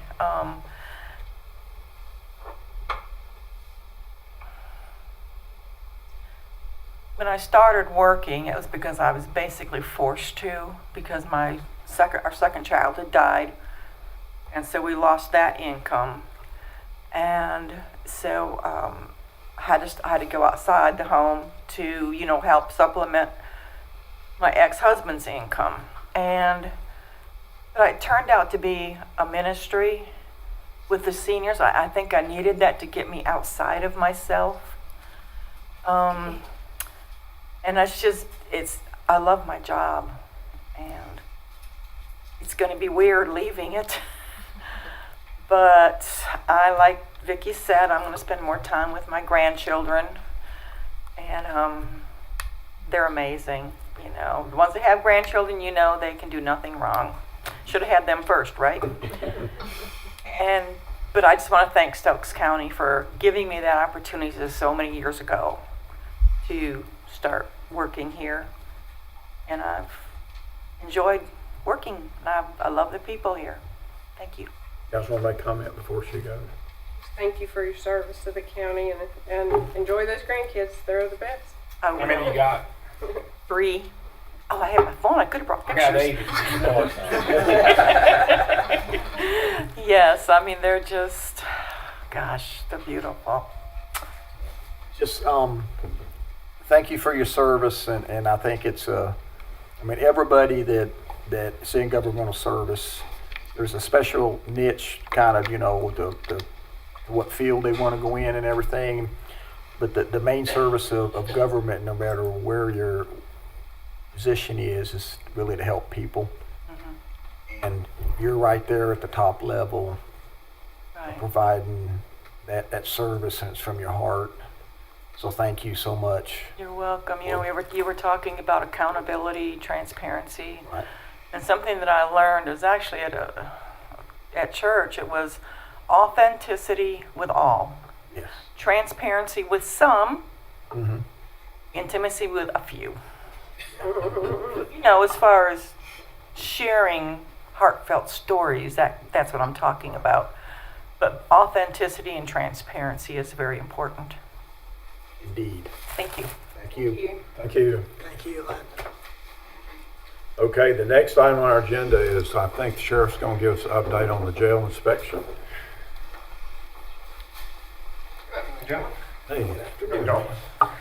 Amber had reached out and said that you'd requested just an update on the on our jail inspection that was done a little over a month ago. So just want to go line by line all of the items that I'm going to set this under here if it's all right, that the jail inspector found, and then our response to that and how they've been corrected. Just a little backstory, if you're not familiar. If you are, please shut me up. I'll stop. Every jail in North Carolina, it's inspected twice a year by the North Carolina Department of Health and Human Services. I will say one thing about DHHS: they are very stringent. They go through each jail with a fine-tooth comb. And sometimes we can look at it and, say, man, they're being nitpicky on this. I think it's important for you as a board to know how stringent they are on these inspections, because I think at the end of the day, that reduces the liability on the county overall. So let me go through this. This was completed on August the 10th, and we did have a few issues that they found. One was a light fixture that wasn't working properly. That's been fixed by maintenance. There were 2 shower drains in one of the blocks that were not draining to their satisfaction. They were draining, just not to their satisfaction. Again, that's been fixed by maintenance. There was a door seal for the walk-in freezer. They said it needed to be replaced because of ice. If it wasn't replaced, it was going to start accumulating ice inside the freezer. Again, that's been fixed by maintenance. There was one bunk where the welding had come undone in one of our older blocks there in the jail. And again, that part of the jail was built in 1992, and so basically there was some of the welding had come loose. We closed the cell off immediately, and again, that has since been fixed by maintenance. There was one issue where they found we're required to make rounds very periodically, and by rounds, supervising and observing the inmates. There was one particular button or whatever that they had found that we had not met the requirement for that. However, in going back and look, we pulled all of the reports from that particular block. There's actually 8 total points of contact where you would make the round for observation. All the other 7 were completed. This one just, it didn't register. It could have been equipment error, whatever, but actually where it was is in the middle of the upper part of the block. So everything, you would have had to have gone by there. So again, we think that was probably just some kind of error, but we think that has been fixed, and not seen any other problems with the errors. I do want to give Stuart and his folks a shout out. They've been so great and so responsive when we ask them to come and fix these things and get it done in a really quick fashion, so we can continue the operation of the jail. And I do have a letter from Health and Human Services dated September the 8th that they had received our plan of correction, and they find it acceptable. Questions? Anybody have any questions? Do you do your own inspection before big ones? Yeah, I mean, honestly, every day, you're going to see stuff. Like I said, a light fixture wasn't working properly. You ever had a bulb go out? Happens in the jail. Yeah. I changed 2 yesterday. So yes, I mean, we're periodically, just every day, not periodically, every day we're looking at these things, and like I said, they are very strict in what they find. So. Y'all have that, did y'all finally get everything designed over there where they can't put sheets down the commodes and stuff anymore where it grinds it up or whatever? Or? Is that still? Yeah. So that's not an issue anymore, sticking stuff down, that's good. That used to be a big problem. Yeah. And it was for the new, is it for the old section, is it got it too? Yeah. Okay, good. Okay, thanks, Sheriff. Thank you very much. Appreciate it. Thank you. Next item on our agenda is the Forestry Service Report from Jonathan Young. Good afternoon. Hey, Jonathan. I think everybody here knows who I am, but for those of you that's behind me or watching today that don't know who I am, I'm Jonathan Young. I'm the Stokes County Ranger with the North Carolina Forest Service. We are a state agency. We're a division of the North Carolina Department of Agriculture. I was asked during the break how quick I was going to get through this. No offense, Sonia. You weren't the only one. You weren't the only one, but unfortunately, I'm going to continue with today's theme. I'm not going to talk about schools, but it's going to take a little bit to get through my numbers, Ron. So, I've got stuff prepared here, so you may look at the top of my head, but one thing that's been mentioned today is accountability. And I guess that's one reason I'm here today. Each year I provide you all with a report of our accomplishments that we do here in Stokes County, because y'all provide us funding so we can do what we do, and that's part of our cooperative agreement. So I appreciate Amber reaching out to me and offering me the invitation to come and to present to you today. So I want to take a little bit of time to tell you about who the Forest Service is, what we do, how we're organized, and then kind of run through our accomplishments that we did this past year. I can get the clicker to work. Here we go.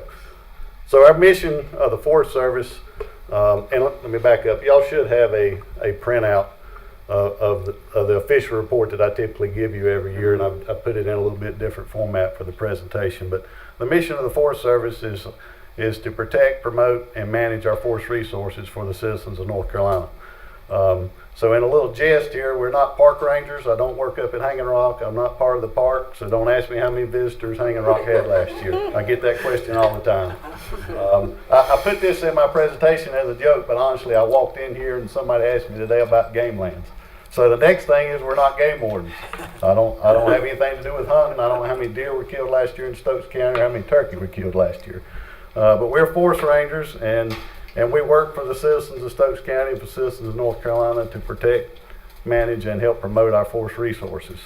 Our primary purpose is to ensure that there are adequate and quality forest resources for current needs as well as the future needs of the state.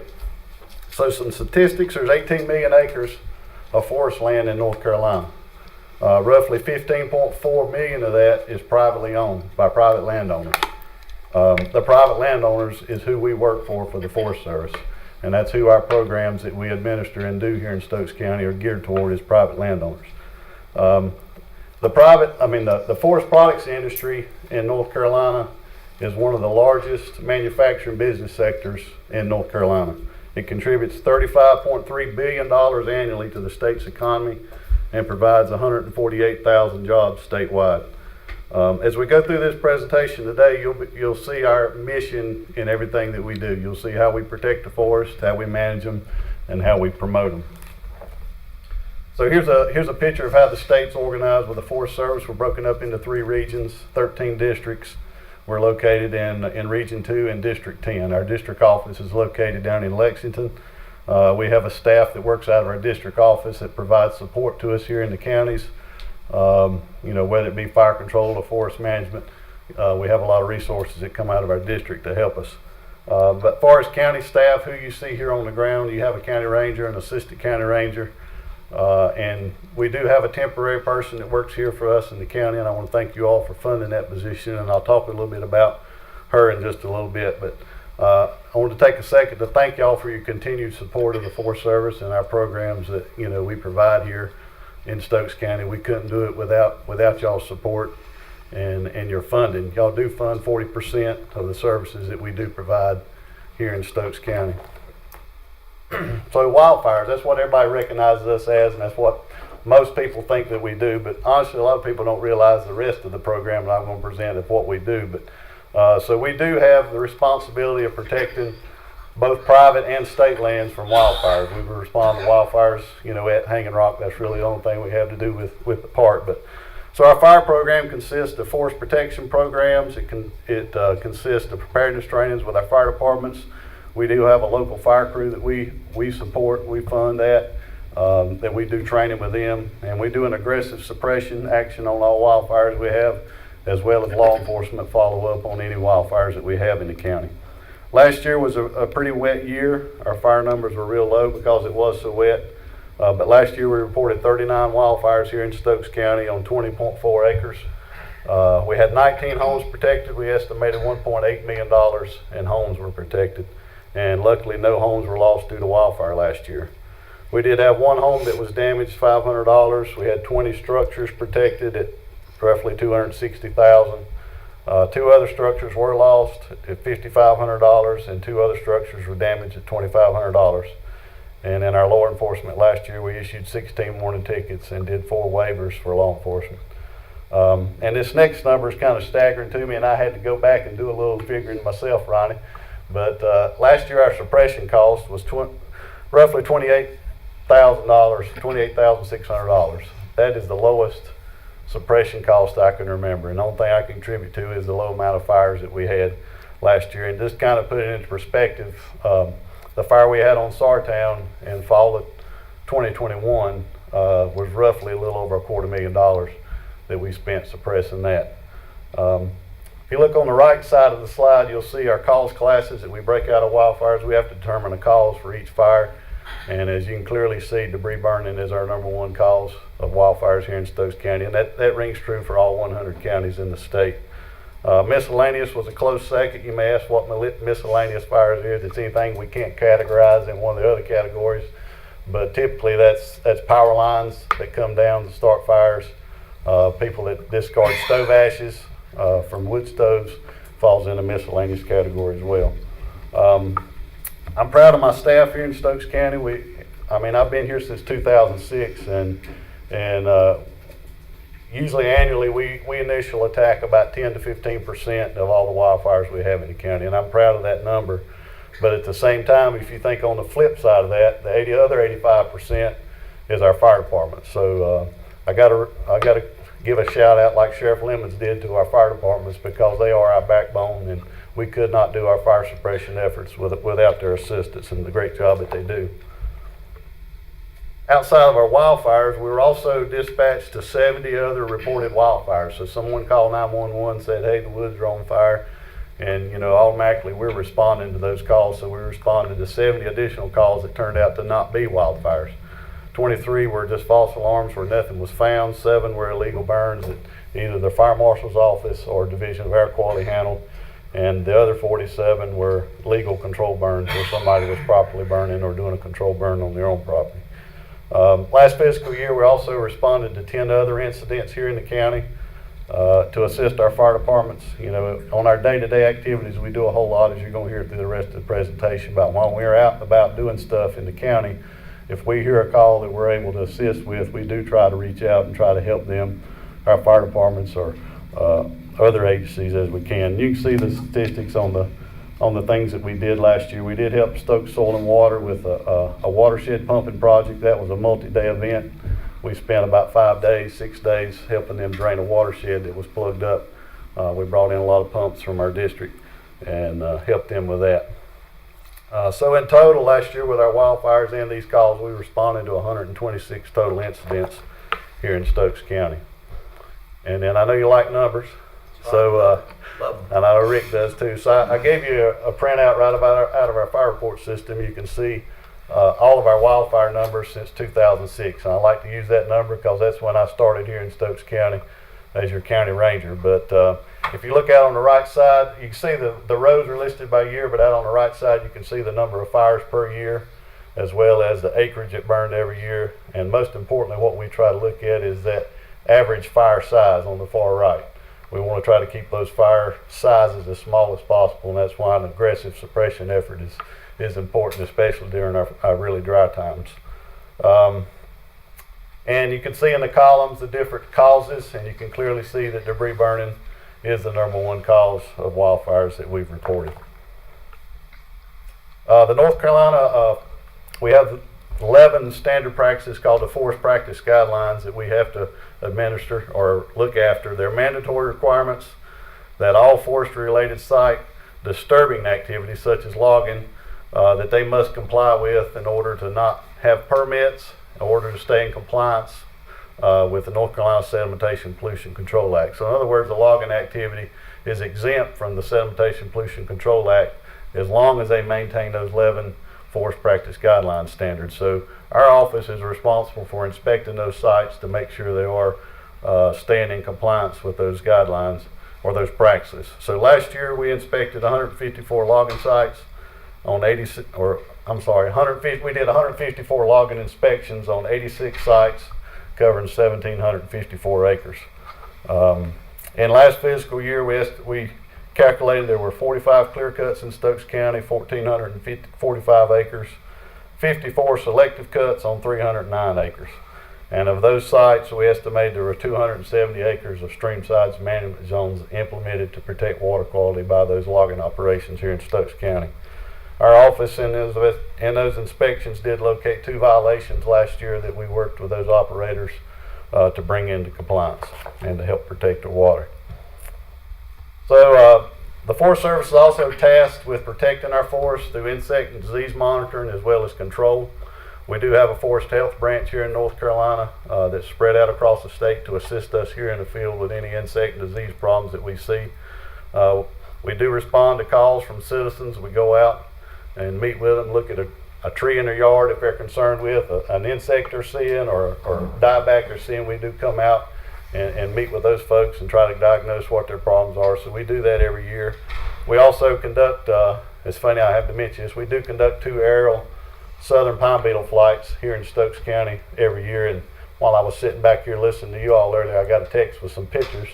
Our guys were doing those flights today, and I got pictures of Flat Shoals Mountain and Sartown Mountain, those 2, the burn that was done over there. So the southern pine beetle flight was actually today. So last fiscal year we did 11 shade tree examinations for homeowners as well as assisted 2 homeowners by the telephone with insect disease problems. I put up these pictures. There was a press release put out by the Forest Service this year of things to be on the lookout for. One is the spotted lanternfly and the other is the Asian longhorn beetle. So if the public can look at these, and if you see anything like that, please call our office so we can come inspect. The spotted lanternfly was found in Kernersville last summer and or early last spring of 22, and so its host species is the tree of heaven. That's the tree species that it prefers, and the tree of heaven is an invasive plant as well, but that's its preferred tree that it chooses, but it's not selective. And unfortunately, one of the things it prefers is fruit orchards and vineyards. So it could be potentially devastating to the vineyard industry here in this part of the state. The Asian longhorn beetle, we currently don't have it in North Carolina, but we're urging people to be on the lookout for it. It's currently located in New York, Massachusetts, Ohio, and somehow it skipped all the way down to South Carolina. So if it's in South Carolina, it probably has the potential probably to already be here, but it has a potential threat to our hardwood forest. So as you're driving around, you know, our predominant forest type here in Stokes County is hardwood, so it's something we're being on the lookout for to assist with. Our office did assist with 2 full days of helping the plant industry division of the agriculture with the spotted lantern survey down in Kernersville last year. Those were some long days. I think I walked about 10 miles that day that I was down there helping do the survey. So the next slide, there was a press release put out last summer. I'll spend a little bit of time talking about this. We don't deal that much with insect disease. I don't get that many calls as you saw from the slide, but this one of note is interesting because it's kind of historic. But so last summer, our Surrey Assistant County Ranger was doing a program, and they had a gentleman walk up and say, "Hey, I've got an issue with some trees in my yard. Can you come take a look at it?" So she said yes. So when she went out, it turns out the trees were just inside Stokes County, right on the Surrey-Stokes line in Westfield. And the trees were completely defoliated, wasn't hardly any leaves on them at all. So she noticed on the ground there were a lot of little worms or larvae. And so she took pictures, took samples of the leaves that were there and started doing a little research. And she come to figure out kind of what she thought it was, and she reached out to our Forest Health branch, and they confirmed that it was the elm zigzag sawfly. So this is North Carolina's newest invasive insect that was found here in Stokes County last year. To kind of tell you the history of that, we don't really know anything about it. It's not something that's ever been on our radar to look for. We've never heard of it.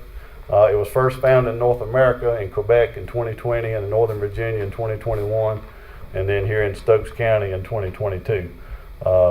We estimate from what we saw last summer and up to now that the insect probably been here for a few years before it was detected. So last summer, after we found that insect, we started actively looking around for other elms in the county, and they're pretty hard to find unless you know that you've got them. And unfortunately, we found 6 other sites. They're all real dominant shade trees in your neighborhood, people's yards in your neighborhood, Brad. It's a late season defoliator, and I've got a picture up here, and it's an interesting picture that I took this April, the one on the right. You can see the zigzag sawfly in its maturity stage is the fly on the left, and if you look closely, the larvae is on the right of that picture. So you've got 2 life cycles of that insect in one picture. So what we've been told is they think this insect can have 3 life cycles in 1 year, and the females do not need males to reproduce. But right now we do not think that this insect is going to be an issue, but it's too early to tell. What I've seen this summer is it's nothing compared to what it looked like last summer. NC State is Dr. Kelly Oaten from NC State is leading the research for this in all of North America. So I think that's pretty profound that, you know, North Carolina is doing the research on this insect for all of North America, and the research plots are actually here in Stokes County.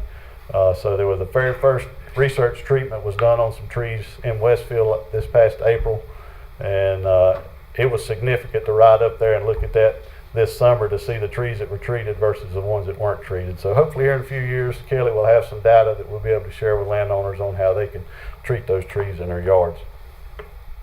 So this is our service forester. She works out of our district office in Lexington, and one of our many other functions outside of fire control and insect disease is forest management. You know, that's one of our things that we do in our mission is manage our forest. But we go out and meet with landowners, walk over their property with them, and give them sound forest management advice, or give them advice to manage their property to meet whatever their objectives are. We write detailed management plans to assist them in meeting their needs on their property.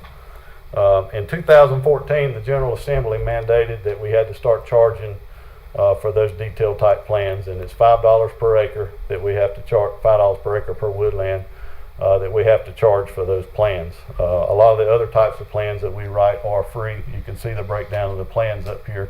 I'm not going to go through each one of those for sake of time, but you can see the numbers of plans that we wrote last year. In 2021, North Carolina received some federal funding through the Agriculture and Disaster Recovery Program that allowed us to provide these plans to landowners for free. So before the money ran out last year, I was able to fund 23 plans for 23 landowners on 1,422 acres for $7,110. That money's gone. I'm hoping we'll get some more soon to help landowners, but right now we're having to charge for those plans. The other aspect of our forest management plan is forest establishment and assisting landowners with replanting trees. So last year we assisted 13 landowners for planting 688 acres of trees here in Stokes County. We examined 10 clear-cut sites. When we examined those clear-cut sites, they were 2 years old. We have to wait for the regeneration to get big enough to make sure that it's going to be adequate to regenerate sites. But we examined 10 clear-cuts for 390 acres. So the total forest establishment reported for Stokes County last year was 1,078 acres. We do have a cost share program that we administer called the Forest Development Program that assists landowners with improving their forest stand or regenerating new stands. It's a lottery-based system now. There's such competition for the funding, so people can apply and their names are drawn out until the funding is gone. So last year we had one project that we were able to fund for 58 acres that provide $2,552 of cost savings to that landowner. So we're becoming recognized for our prescribed burning program. I would say in the last 10 years, not only just here in North Carolina, but land managers across the nation have begun to realize the importance of prescribed fire and the role it plays in improving a healthy natural ecosystem. In my long career, I haven't been around as long as Ronnie, but I've been around several years, but prescribed fire has long been used to reduce fuel loading in our forest to prevent catastrophic wildfires. It reduces the fuel, that way if a fire ever occurs, then it won't be as severe. But in recent years, land managers have seen that prescribed fire has promoted more native grasses, more wildflowers. It's improved oak regeneration, and as well as what we're seeing is improving wildlife habitat. I think that's long been known, but a lot of people, property owners and people are now seeing that it's improving wildlife habitat. So today, versus 20-some years ago when I started, our predominant reason for doing prescribed burning today is for improving wildlife habitat. Most of the landowners that reach out to us for prescribed burning, their number one objective is they want to improve their property for wildlife. So last year we did 16 prescribed burns on 590 acres. In 2021, the General Assembly appropriated a 2-year time-limited funds to the Forest Service to promote prescribed fire. So we tapped that money and helped 8 landowners obtain $4,150 for prescribed burning on 269 acres. And we were just informed in July this year that we have some more funding for this year, so I'm actively signing up landowners for the burns we have signed up this year.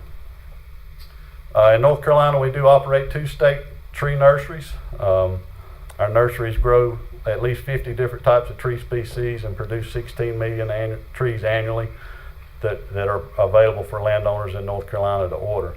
They're available beginning in July of each year with shipments that come in January, February, and March, and our office is one that delivers those to the landowners here in the county when they order. Our nurseries rely on us here in the county and the county staffs across the state to collect the seed from our trees that we find locally to provide them with the seed to grow these trees. So last year our staff collected roughly 1,000 pounds of tree seeds that we sent to our nursery to grow trees. And we made 5 deliveries to 5 different landowners that ordered trees last year here in Stokes County.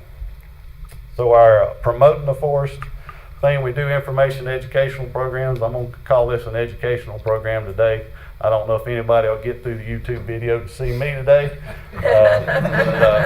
Hopefully that people are going to learn what we do today from all this talking. But last year we did 8 community outreach programs. We did 2 community festivals as well as the Stokes County Fair. We did 4 school programs, provided 2 news articles. We attended 5 emergency service meetings, did 3 fire department trainings, including our fire crew, and participated in the Stokes Stomp Parade. We also assisted with 1 full day at the Carolina Classic Fair in Winston, as well as 1 full day at the North Carolina State Fair in Raleigh. I mentioned our fire crew. We do have a fire crew here in Stokes County that I maintain, or my office maintains, to assist us on the rough terrain that we have here in Stokes County. Not only just for fires in rough terrain, but on our higher fire danger days when we're susceptible to having fires, we put those folks on standby and they come work for us to provide us a little extra manpower on those days. So currently we have a roster of 26 trained firefighters available to us, and I think it's a resource that not only provides us with help in rough terrain, but it also helps us to be able to manage those fires to free up our fire departments so they can respond to other emergencies on day to day. This past year, like I mentioned earlier, it was wet. We didn't have that many fires, but we used 7 firefighters on 4 fires at a cost of $1,600 and roughly $50. We do a lot of fire department training, not as much as we used to, but we do provide training opportunities to them and their emergency service agencies and our prearranged fire crew. We did 3 trainings this past year, as I've mentioned. The Forest Service does offer the Volunteer Fire Award Assistance Program to our fire departments, and the application process is currently open this year for any fire department that wants to apply. A fire department has the opportunity to apply and receive a $5,000 matching grant through the Forest Service that they can order hand tools or PPE, communication equipment, that type of stuff. Last year, Double Creek received a little over $2,400 to support their program. We do administer, or through a cooperative agreement with the U.S. Forest Service, the North Carolina Forest Service is able to obtain federal excess property from the military. So fire departments can request any, there's a whole list of equipment they can request. They can fill out a form, and we've got a bunch in Raleigh that screens this equipment, and we're able to get that equipment at no cost to the fire departments and loan it to them as long as they need it. And once they're done with it, they can turn it back into us. So Stokes Rockingham Fire Department here in the county currently has a brush truck that they maintain that's on loan to them through this program, and we inspect it annually to make sure it's being used for the community. All right, introducing you our smoke chaser. She's not able to be here with us today, but Liz Munson is our temporary smoke chaser. And to tell you a little bit about our smoke chaser and what that position does. So in July of 2014, we approached the county, and you all agreed to help fund that position. You pay 100% of her salary. We provide the operating costs for her, the equipment, the training, uniforms, that type of stuff, but you all pay 100% of her salary. So it was agreed upon at that time that position would be here to provide support to us on wildfires, prescribed burning, but as well as to assist us in our other programs that I've talked about, but also to be another resource to our fire departments on a day-to-day basis. And looking back through that program, I can give you the numbers, but I think it's been a huge asset to us here in the county to have that extra person. Not only does it free us up to allow us to do other activities, because when we're doing prescribed burning, a lot of times when we're doing prescribed burning, there's a chance of a wildfire that day. So most of the time when we're doing prescribed burning, the smoke tracer is usually the one that responds to any wildfires that we do have here in the county. So on the slide, I noticed there's an area here. I said she assisted on 21. It's actually 22. If you do the math of the numbers right below it, it's 22. But she assisted on 22 of the incidents this past year. 5 wildfires, 4 non-escape legal burns, 4 illegal burns, and 3 false alarms, 6 other incidents. She helped us on 8 prescribed burns. She did 28 logging jobs, which was impressive. She was really trying to learn. She's like a sponge soaking this stuff up. And as I'm going to talk about our assistant in a minute, with our positions, it generally takes 1 full year for an employee to learn everything that we do. So Liz really soaked things up. Last year was her first year with us, and I've already seen a huge improvement in her this year with the accomplishments that she's providing. But she assisted on collecting all the seed that we did last year. She helped us with 4 educational events, and she went with our service forester to visit 13 of those landowners. And she also attended 6 Forest Service trainings that we provide to give her the knowledge to do her job proficiently and safely. So like I said earlier, y'all provided the funds for that. It was roughly $15,000, and that's what was budgeted last year. So I want to talk a little bit about my little hat. This is Bobby Jefferson. He's no longer with me. He was our previous assistant county ranger. He came to me in November of 18 and recently left in June. He was a tremendous employee. He will be missed. He left to pursue a career with the U.S. Forest Service, and I don't blame him for that. But he was a huge asset in helping us with promote our prescribed fire program, as well as assisting our fire departments on a day-to-day basis. So to tell you where we're at with our vacant assistance position, we've completed interviews. I've turned the hiring package into Raleigh, and I've been waiting 2 weeks on signatures for an offer to provide, notably to a Stokes County citizen. So I'm hoping that I'll be able to hire someone that is local here to the county, and hopefully that's going to allow us to keep them a little longer than our other assistants that we've been rotating through across the state. I hope to have that person probably in the next month. I'm hoping for the job offer any day now. The last slide I'm going to talk about is just more of an informational slide. Basically, I'm giving you what I know about it, which is not much. But in March of this year, the Piedmont Land Conservancy, through a grant with the North Carolina Land and Water Fund, was able to secure funding to purchase the 848-acre shoebuckle tract on the Dan River in Pine Hall. We're calling this the state's calling this the Dan River Educational State Forest. So this will be the 7th educational state forest in North Carolina, along with 2 other state forests scattered across the state. It'll be the only educational state forest that's in the Piedmont Triad area of North Carolina. So I think this is going to be a huge draw. Probably not in our times, but sometime down the road it's going to be a huge draw for people to come here to get educational experience in forestry. So to tell you typically what these educational forests consist of, they contain self-guided nature trails with exhibits about forestry and forestry activities, tree identification signs, as well as educational centers, a talking tree trail, and they have, whenever this gets funded and up and going, they'll have educational rangers there where school groups, local school groups, or school groups from all across the Piedmont can come and learn about forestry and see hands-on experience of what forestry is and teach them about the environment. When that will happen, nobody knows. It's just when the funding comes, but we've got the property there now. So to let you know, that's being managed by our regional staff from Jordan Lake. So it's not really a district level and definitely not a county level, but our regional staff is the one that's managing that because it's located in Region 2. And you know, like I said, the project's probably going to take many years to come to fruition. But some of the plans I've heard discussed is a river access to the Dan River, a hiking trail that'd be portions of the Mountains to Sea Trail, and so I've also heard this thrown out until it ever opens up as a true educational forest. It's been discussed with a wildlife commission to manage it as a public hunting land or game land. That's what I know about it. If you got more questions on it, I'll try to get them for you.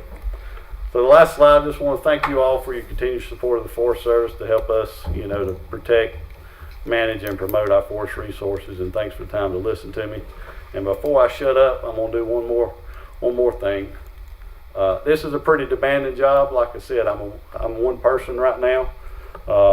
I've been doing this job for 26 years. And I couldn't do this without the support of my wife. So I want to thank her. She actually took time to come here today to support me, and she may have came to see y'all. I don't know, but I couldn't do this without her support. So she sits through when the pager goes off and the phone rings at night and the landowners call. So I get those type of things too. I don't know how many dinners I've had to get up from and leave to go to a fire or family event I've had to leave. So I appreciate her and wanted her to know that publicly and let y'all know that too. So any questions you got, be glad to try to answer them, or we can sit down later due to time. Just a comment. It's a great report. You explained it well. It's a needed service. So I thank you and your wife for the service. And I just want to say I've known Jonathan for a long time. He does a great job, and thank you, ma'am, for allowing us to have him. Thank you. Jonathan, thanks for a good report, and thanks, Katina, for coming and supporting your husband. And I don't think I'll be able to get my husband to come up here to a board meeting, but that's all right. But and he knows exactly what you're talking about getting up from meals and taking phone calls and all that. It's a demanding thing, but I'm excited about this land and this educational forest. I think that's going to be huge for our county and our area. And so let me understand this. You said that y'all mostly work with private landowners, but this seems like sort of like a public It will be. project, but it will still kind of fall under y'all's it won't fall under me. My primary job is helping private landowners, so that job, right now, it's falling under our regional staff to manage it and get it up and Probably going. have its own staff, would it not? But Probably. once it gets funded and up and going, they'll have a forest supervisor as well as educational Okay. rangers that'll manage those programs. So That's, it'll be like a park, but it's going to be actively managed for timber production. That's- And it, you know, if it's done appropriately, you know how state government is, I work for them. right. It should have opportunities to educate people on different things you can do with your forest. From the wrong way to the right way and, you know, burning, not burning, that type of stuff. It should have a lot of opportunities for people to see what they can do with the property. Thanks to your, the fire service that works with you too. Thank you for them. Tell them we appreciate their Yep. job too. That's all. Yep. Only thing I can add, he's a good neighbor too. Any surveys done? Yeah, Jonathan, I appreciate a really good report. I How mean, far are you from retirement? I've been here 26 years. You can do the math. All right. I appreciate a good report. It seems like it gets better every year. I think our return on investment is out the roof with you guys for what we give you and what we get back. So it's much appreciated, and especially keeping careless people from setting fire and so forth, which we won't go any further on that. But thanks I for, had a thanks for little coming. pyro in my house when he was a teenager, so I get it. We had to get the hose out more than one time. Thank y'all. Thank you, appreciate it. Y'all have a good one. Take your wife out to dinner. Next item on our agenda is recognition of new department heads from Interim County Manager Amber Brown. So everybody can see me. I'll get Jamie to go ahead and come up. I'll do her first. But so we've had some recent personnel transitions, and we will upcoming in the next coming months. So just wanted to recognize some of our new department heads we have, so the public knows and the board knows, so they know who to contact for these different departments. So I'll start with Jamie as our HR director position. So the current HR director, Gail Tucker, will be retiring in December from serving many years with the county in HR and payroll. In order to prepare for this personnel change, we decided to go ahead and post the HR director position so that way we could have overlap with a new HR employee and HR staff before Mrs. Tucker leaves the county. Since there are only 2 employees in HR, this would allow for a necessary training to take place while the full staff is here. That way the transition would go a lot smoother. So this director position was posted about a month or so ago, and after conducting interviews, Ms. Clark was selected as the HR director and will begin this role in January when Ms. Tucker leaves.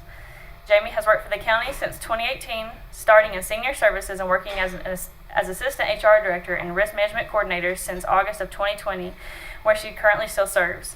She has worked in HR-related roles since 2012, and she has years of leadership experience from serving on the Rockingham County Farm Bureau Board of Directors, serving on the NC Young Farmers and Ranchers as chair and committee member, and serving on the board of directors for Western Rockingham Chamber of Commerce. Jamie has a passion for helping our employees and will continue to be a great asset for this county going forward. I just wanted to recognize her. So I don't know if she has any words she would like to say, but I just wanted to recognize her. Thank you. I'm gonna be short and sweet. I know everybody's probably ready to get home, but I do want to say thank you to Amber, thank you board for allowing me this opportunity. I look forward to moving into this new role in the Human Resources Department. I look forward to continuing to help and serve the employees of Stokes County. Thanks. Thanks. Thank you. Ken to come up next. For IT, this is Ken Farmer. He's currently our IT director. So the previous IT director, Diana Folk, retired at the end of July, as you all know. Ken has been serving as interim IT director since then and has done a wonderful job in that role with the department thus far. I know dealing with 2 county IT professionals, both with over 30 years of experience, leaving at the same time is not easy, but he has handled that expertly. Ken has over 30 years of experience in IT himself at many different companies, but he has also managed and owned several businesses, including Ted's Kickin' Chicken and Pretty Manor Assisted Living. Ken was selected for IT director after interviews and has been serving as director for the past several weeks, and we look forward to continue seeing the updates he will bring to the county's technology systems and the additional assistance he will provide to county departments. Just want to recognize Ken. Thanks for the opportunity. Thank you for being here. And then last, I'll ask Adam to come up if he will. I'll just go ahead and start talking to moving things along. But Adam was selected as Chief Animal Control Officer. So Adam's been serving as interim Chief Animal Control Officer since late July and has done a great job juggling all the different things that come along with animal control. He has served the county since 2018, first serving in the Sheriff's Office as an officer, and then with the Animal Welfare Division, and now Animal Control. He has led large-scale animal cruelty cases and is certified as an Animal Control Officer 1, Euthanasia Tech, Rabies Vaccinator, BLET, and more. Adam was selected as the Chief Animal Control Officer after interviews recently and will be the new Animal Control Department Head. Now I'll move on to explain a little bit of a structure change that I just wanted to explain to the board and to the public too that goes along with this position. So during this interview process, it became even more evident how different the enforcement part of animal control was to the shelter part. So we decided to reorganize the structure to make it more efficient all around. There will now be an animal shelter manager role that will have supervisory power over all office staff and kennel attendants at the shelter. The chief ACO will still be the department head, and the direct supervisor over the animal control officers, and the shelter manager will be the supervisor over the shelter. So Miss Natalie Johnson's here too, and she'll be taking on this new supervisory role as animal shelter manager, and we've done the interview for that as well. So she's worked for the county for several years as a shelter attendant, and also in the past as an animal control officer. She handles shelter operations, including adoptions and medical management. Natalie has worked in animal-related roles her whole working career, and she is certified in rabies vaccination, euthanasia, animal behavior and welfare, and more. She will supervise all shelter operations. And I just wanted to say, I think this new structure, I think it will allow for more efficient operations, as the shelter side and enforcement, as you know, are very different sides of animal control. So Adam and Natalie will do a great job in these new roles, and we'll work together in this partnership to keep moving animal control forward. I don't know if I wanted to say anything, but you're more than welcome to. I just want to say thank you for the opportunity. I appreciate it. I'll do the best I can. Our prayers will be Good, hard job. Thank you as well. I hope that we can get animal control headed in the right direction with a more positive public outlook and make it definitely, something the county can be proud of as far as animals and their care and all the things involved with that. So, Thank you. Thank y'all. Y'all. If anybody has any more questions online or in the commissioners, feel free to reach out, and we'll make sure to get those answered. All right, thanks, Amber. Next, we'll go to our discussion agenda, and the first item is tax office. Richard.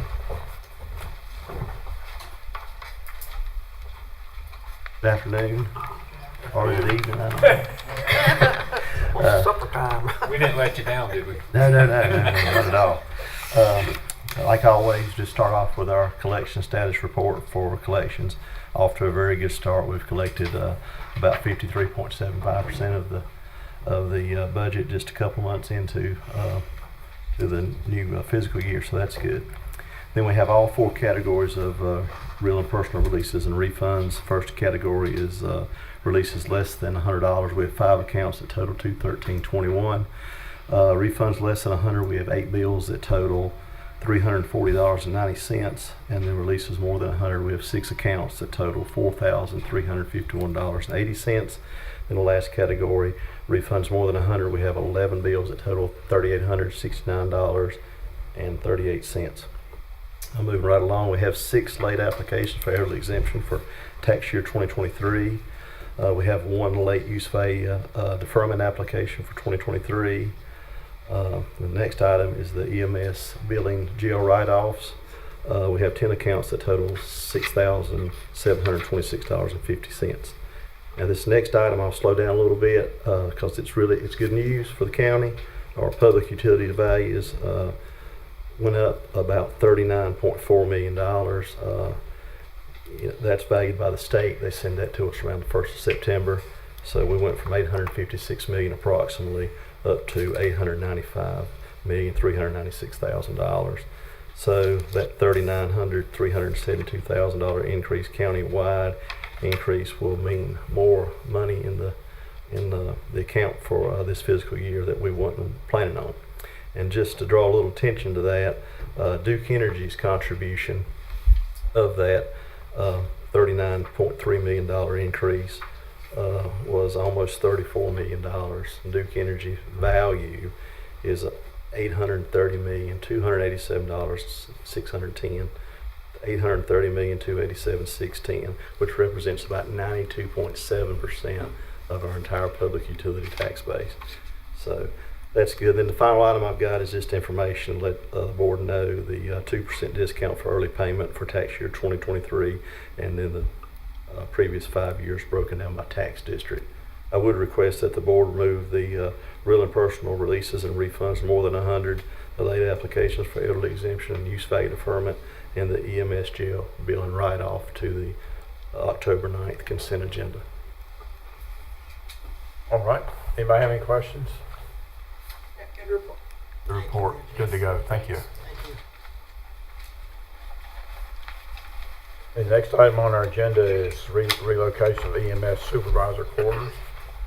Brandon gonna talk about that, Amber. Yes. Come on up, Brandon.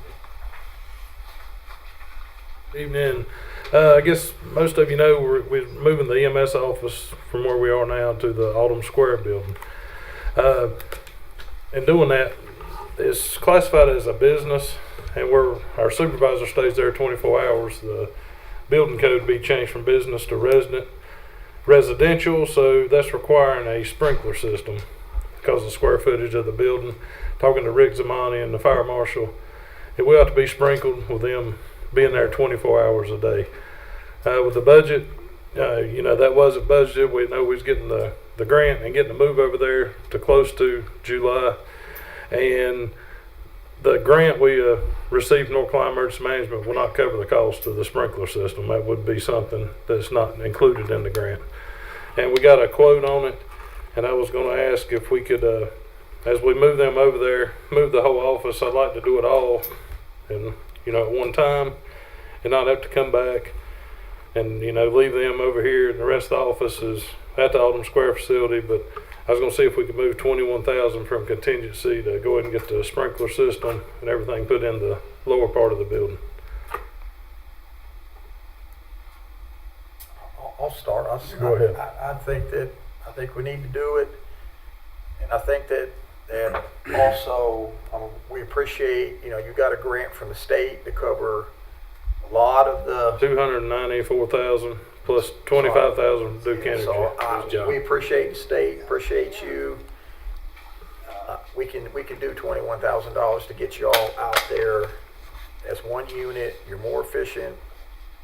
And, I would say that we. Okay, good. I agree. Yeah. We need to do action today on it. Well, or we have a next time? budget amendment drafted just in case you wanted it to move to action. Yeah. No, yeah, let's move it to It'd be action. great because it's going to take the sprinkler company 4 weeks to draw the plans. Has to go through Scott's office, building inspections and all that. So it'd probably be a couple of months before it actually chance to go up. Yeah, Right, and I need to Okay. lock down that price. we'll move it to action today then. Yeah. Thank you. Thanks, Brandon. Next item is offer for land right-of-way purchase at Pinnacle Green Box site. Hey, Stuart. Hey, how y'all doing? Good. I'm assuming y'all had a chance to look over that offer. Pretty much short and sweet. If y'all accept it, we'll roll on with it. I'll sign, get back to him. It's pretty cut and dry. Everybody's good with it. Questions from anybody? No, I'm good with it. I'm good with it too. I am Yep, too. good with it. Yeah, I'm okay. Does that need to go to action? Yeah, that would be good if we could. Are y'all good with action on it? Yeah. Yes. Okay, our next item is the Animal Control Advisory Board appointment. Amber will present that. So, let's see. I introduced this at the last meeting, and I believe the Terry Flagg, our news reporter that does some of our stories here, she did an article about it and kind of advertised that position a little bit for us. But so far, it's been on the website, I would say, for over 2 weeks as well. So this, in that form of advertising is too. And Sandra Robinson is the only application that I've received so far, and it is attached. So if you think there's been ample time, we can move forward with that, and the board can, nominate her if they would like to. I'd like to nominate her. Okay. We need to open the floor for nominations. Is that what we need to do? Or? Yeah. In this. Okay, then you nominate her. Have a second for that. Second. All in favor say aye. Aye. Okay, does anybody have any other nominations? Make a motion that we close nominations. Second. All in favor, say aye. Okay, they're closed. Okay. We'll poll her at next meeting? Yes, Is that what we yeah. need to do? Okay. All right, next item on the agenda is the animal shelter veterinarian contract. Amber, you got that one too? Yeah, I can just kind of introduce it. So, at this moment, we don't have a contract with a veterinarian. Our previous one is no longer existing. So we have attached, as all the board can see, we have a proposed veterinarian contract with a new vet in Winston, Dr. Strickland, and it's my understanding he also has a contract with Forsyth County. So he's used to working with counties, of course. So I was going to let Natalie share some information with that if she has any additional information. Okay. And I also had her email everybody the other contracts so we could compare them, the former contract. Yeah. Yeah, I saw that today. I think the big difference with the new contract versus the old contract is the new contract for Dr. Strickland. He is not a practice owner, so a lot of the things that were in the old contract were geared towards practice owners, so the discounts and all of those things. So what I've done to make up for that is Dr. Strickland will be, and he will give us a written program of veterinary care, and that way we can do just about anything in-house. So we'll be able to take care of everything in-house versus, anything catastrophic, we'll certainly go to the Carolina Veterinary Specialist. They will give us a bit of a discount on services like that. Spays and neuters are going to go to Central Spay Neuter, which they'll give us a really good deal. We do get the rescue bulk and rescue rate from them. So I've had to kind of piecemeal it all together to make sure that everything was covered and that it would be in the biggest best bang for our buck, I guess is what I'm trying to say. But Dr. Strickland has been the veterinarian of record for Forsyth County for I think 7 or 8 years before Forsyth Humane Society took over, and now that they've moved back out, he's back over there for theirs as well. So he's definitely knows the ins and outs of shelter medicine versus just a vet who may not know all the things about the Animal Welfare Act and all those things. All right, you guys have questions? I read over this. It looked good to me, but I think I'm good with it. I'm good with the contract. I just have a question. You said we're without vet care now, without a veterinarian? Well, currently we're not, do anything that we would have to have vet care for. Like, we're not doing any vaccines or rabies, euthanasia. We're not doing any of that because we're not currently under a contract, which is what we need the contract for. So that was my question. So like the DEA stuff and all that we can't do now until we get this contract signed? Well, you're talking about the euthanasia. Yeah, right. Until that's what the veterinarian of record and the program of veterinary care, all that is through a veterinarian normally. So do we need to do this, approve this tonight then? Yes, if possible, that would be great, so we can start our operations back. So that we're not uncovered, okay. I've got a question. So go ahead. are you saying that you're going to do things in-house now yourselves that a vet was coming and doing? Yes and no.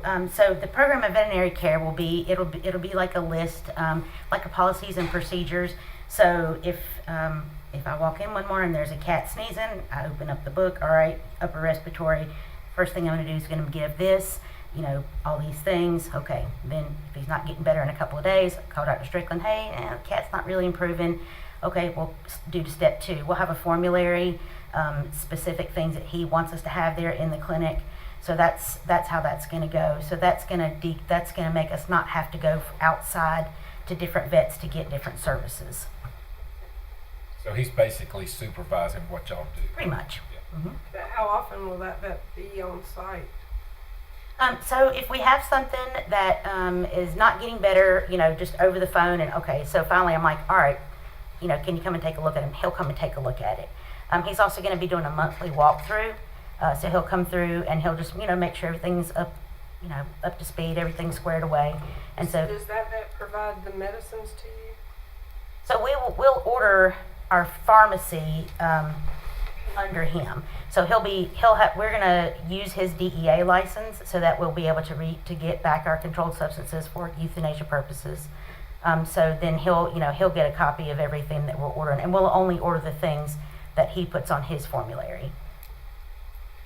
And that's allowable by the state? Mm-hmm. Yep. Okay. So to make make sure he will come out at least once a month, one time a month. $45 per hour fee. Did I read that? Yes. 45 an hour. But he's guaranteed to come out at least once a month. Yes, sir. And I'm assuming that you're not the test case. I mean, other animal control. This is how most shelters in not only the other counties but the state. But I mean, this is how they're run. The way Normal practice is what I'm trying to say. it's very normal. Well, and we basically mirrored the contract from Forsyth County Right. just because we wanted to make sure it was comfortable for Dr. Strickland as well. So he's familiar with both of them, if that makes sense. So The way things have been run in the past were definitely not the way that they should have been run. So now we will actually have a veterinary program of veterinary care, a written one, so that it says, here's what you do, X, Y, Z. The county's never had one of those before. I think that's actually a state requirement. It is. That we have that now. Yes. So you said it would come out once a month, but you did say, I want to make sure that if something unusual happens, some type of emergency, he is sort of on call, or you can call him and he'll come straight out. Yes. Normally, anything, I call it catastrophic, we would just scoop it up and take it to Carolina Veterinary Specialist. Most of your catastrophic things don't happen in the shelter. They happen, dogs get hit by a car, all of those things. And I would say if it's been hit by a car, don't even stop here, just go straight there. Okay. So that it could receive the emergency care that it needs. Is that an emergency vet? It is, yeah, Carolina Veterinary Specialist is, they're out on Jonestown. So I know, like I've been with friends that had to take their animals out there, so that's an emergency vet. So our county will have to be paying like emergency prices for that. Well, they will give us a discount, but what they'll do is because we are the county and we do have a limited budget. Say a dog gets hit by a car, it's got a broken pelvis, it's not much left of it. They take it out there, they do a quick assessment, they'll give it some pain medication, and then they'll call me and say, hey, here's what we got. What do you want to do? 9 times out of 10, I'm going to have to say it's going to have to be euthanized because the county can't afford to do a total hip replacement and do all of those things. Sometimes we're able to raise money to treat animals, and if it's just a broken leg or something like that, a lot of times you can just amputate it. They live fantastic lives after that. So it will be a judgment call. So instead of just getting into them treating, we can't pay for a hip replacement surgery. So it's just kind of a judgment call as far as that goes. But middle of the night they'll call me and I'll say, what have you got? Here's what we've got. Here's our recommendation. What do you want to do? I would 9 times out of 10 follow the recommendation. I think to supplement that answer as well, Dr. Strickland, under the terms of the contract, would be obligated to provide in-person examinations during regular business hours upon the request of animal control or a designated agent of animal control, as well as there's a contingency in there that if he's not available in person, that he can consult via phone or text, not to exceed a certain number of phone calls or texts without an in-person visit. So he does have some or a great deal of level of personal responsibility within the contract. And I think that may be what your concern might be, is that we're entering into a contract with one vet, but we might be taking them to another office. And so I think for run-of-the-mill issues, he's got that $45 rate negotiated in there per hour for those types of things. Okay. And it may be if there's an emergency during regular business hours, that he would be able to be on call or consult for that. Hey, you guys have any other questions? Just to reinforce that, animal control is, a very busy operation for, the enforcement side and then for the shelter side. What I would ask, first of all, thank you all for doing this. But what I want to ask is for you to, as you're going through your duties, you're going to have to look. You don't have a strong foundation there. Just for example, you're actually doing now the protocols that are routine and normal now that weren't done before. It's stuff like that is what I need you all to do, is look at best practices, but even go back further and lay a foundation we got to improve our training, our equipment, and it has to be in the terms of policy. We can't be going on scratch pads and stuff like that. It has to be policy, and I don't want you to be afraid not to try something else, but also not to go through Amber and say, hey, we got a big issue maybe, and this is what we're looking at doing. Don't be afraid to come forward with stuff. What I'm trying to say is now's the opportunity to get a complete review of the operation, and let's get this thing right and get it moving forward. Why did the other vet leave? The previous director and her were friends, and she brought her along, and then, I'm sure everyone knows all the kind of crazy stuff that went down, and she came in and just literally kicked our door in one day and was ripping through all of our records and just making a mess of everything. And so she decided that we weren't doing anything right, and then she got the DEA involved and all manner of just really, really ridiculousness. So, that's why she decided. I think there was a meeting she decided to leave versus, I wasn't at that meeting, but I think she decided she didn't want to be our vet anymore. Was this vet here previously? Which one? No, Okay. this one This is wasn't. Dr. McLeod out of Rural Hall. Yeah. I just think that we've gone through this now for quite a while, and so like Commissioner Chandler, this is our chance to get started out. It's going to have to get right. That's what I'm saying. We This can't is, keep look, messing it Sonia, up. I'm saying this is I know. that time to get it Believe me. going straight. I have a real comfort level with the fact this guy's got so much going on with Forsyth County. Absolutely. And bring those practices here. I think that might really help. And I know where that place is, Sonia's talking about on Jonestown Road. I'm out there all the time, so I just, without going into detail, we've had everybody knows we had a few issues with this, so now is our time to get it right now. I used to work at Forsyth Humane Society, and when they were together with the animal control, so a lot of the practices there, I'm bringing them to us here in Stokes because they're fail-proof. They've been doing it forever. They've been doing it the right way forever. So, I learned all that, and now I'm bringing it to, to say, here's what has to be done. Here's how you need to do it. That's how we're going to do it because, animal control, they need to be something that the county can be proud of. I think we're going to try to do a lot more out in the community, get other people involved, and just really not be the big bad people who want to take your dogs and kill them. Because I'm just really getting tired of being.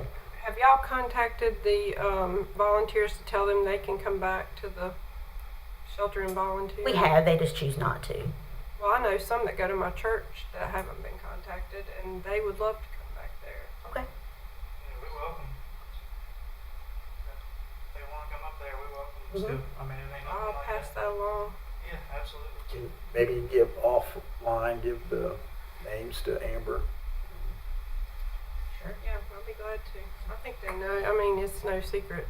Maddie and her mom, they know who. Oh, they are. yeah. I had several that I, would send out messages and stuff too. I may not have their number. I don't know. Okay. So that may be what the issue is. All right. Okay. I'll have them get in touch with you. All right, so we've moved this to action. We decided, right? Yes, please. Keep going. Okay. Thank you, guys. Appreciate it. Absolutely. Thank you. Thank you. Next item on our agenda is an introduction of appointment vacancies from Amber. I just wanted to share a little bit of information about two different vacancies we have, just that way the board can be thinking about maybe possible people to put in those positions. The first one is the City of King. Nicole Branshaw from King contacted me and said that Norma Cox, who currently serves as a longtime serving member in this role, her term ends in December of this year. So they kind of want to go ahead and start getting somebody in mind that we can appoint, because the Board of Commissioners actually appoints the City of King ETJ a planning board position. So preferably they're supposed to be living in the ETJ outside of King. If for some reason we can't find anybody willing to serve, they might make an exception, just so that we can have somebody on that board. As far as they still need to live in King, of course, but preferably we'd like to have somebody in the ETJ of King. So I don't know if you know anybody that might be interested in that. And an alternate is also needed for this position, just to have an alternate in case that planning board member cannot attend, or for some reason something happens and they can't continue to serve. The next one is the PTRC Workforce Development Board. Dawn Cardwell was in this position and she resigned recently from this role. This person must be a community-based or faith-based organization representative and an employee of a nonprofit organization also. I know they've done some restructuring, but this is the requirements for this specific position for Stokes, is the community-based or faith-based organization representative who works for a nonprofit. So I just wanted to kind of introduce those, just that way the public could also be watching, so that maybe they could contact the board if they are interested in any of these positions and qualify for that. And where Norma Cox is expiring, she can't stay on, or she doesn't want to? I don't think she wants to. I think she's been a long-serving member. I think she's getting on up there in age 2. I think she's ready to step down and let somebody else take over. Okay, good. Hey, you guys have any questions or comments on that? You'd start looking for somebody then. Run over where they must live again. I'm confused on that. In the ETJ around King, Around King. What's not in the city limits? Right, the ETJ is the extra territorial jurisdiction, and it's like the mile radius outside of King, and there's one around Walnut Cove as well, and Danbury. So How often they meet? the planning board of King, I'm honestly not sure. I can research that. I can research that and post it, but online along with the vacancy announcement, because it's on our website right now, so I can post the information. Plus they meet as needed, right? If they don't have I would any. assume so. I know there's been some legal challenges to that over the past year and a half, so we may not need that if certain court decisions come down. About the ETJ? Yeah, Okay. we need it right now, but Yeah. it's looking like it may go the other way. Yeah. I'm sure it probably slims out the amount of people that can qualify for that, since they have to live in the ETJ. But Alrighty, anything else on that?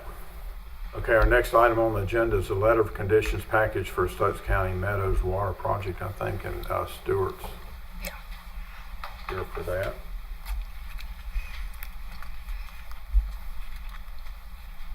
Good afternoon. My name is Lacey Hania. I'm representing USDA and ARC, a grant to fund the new well. And I think all of you have seen the letter of condition package. So pretty much what it says is a grant that we're gonna administer.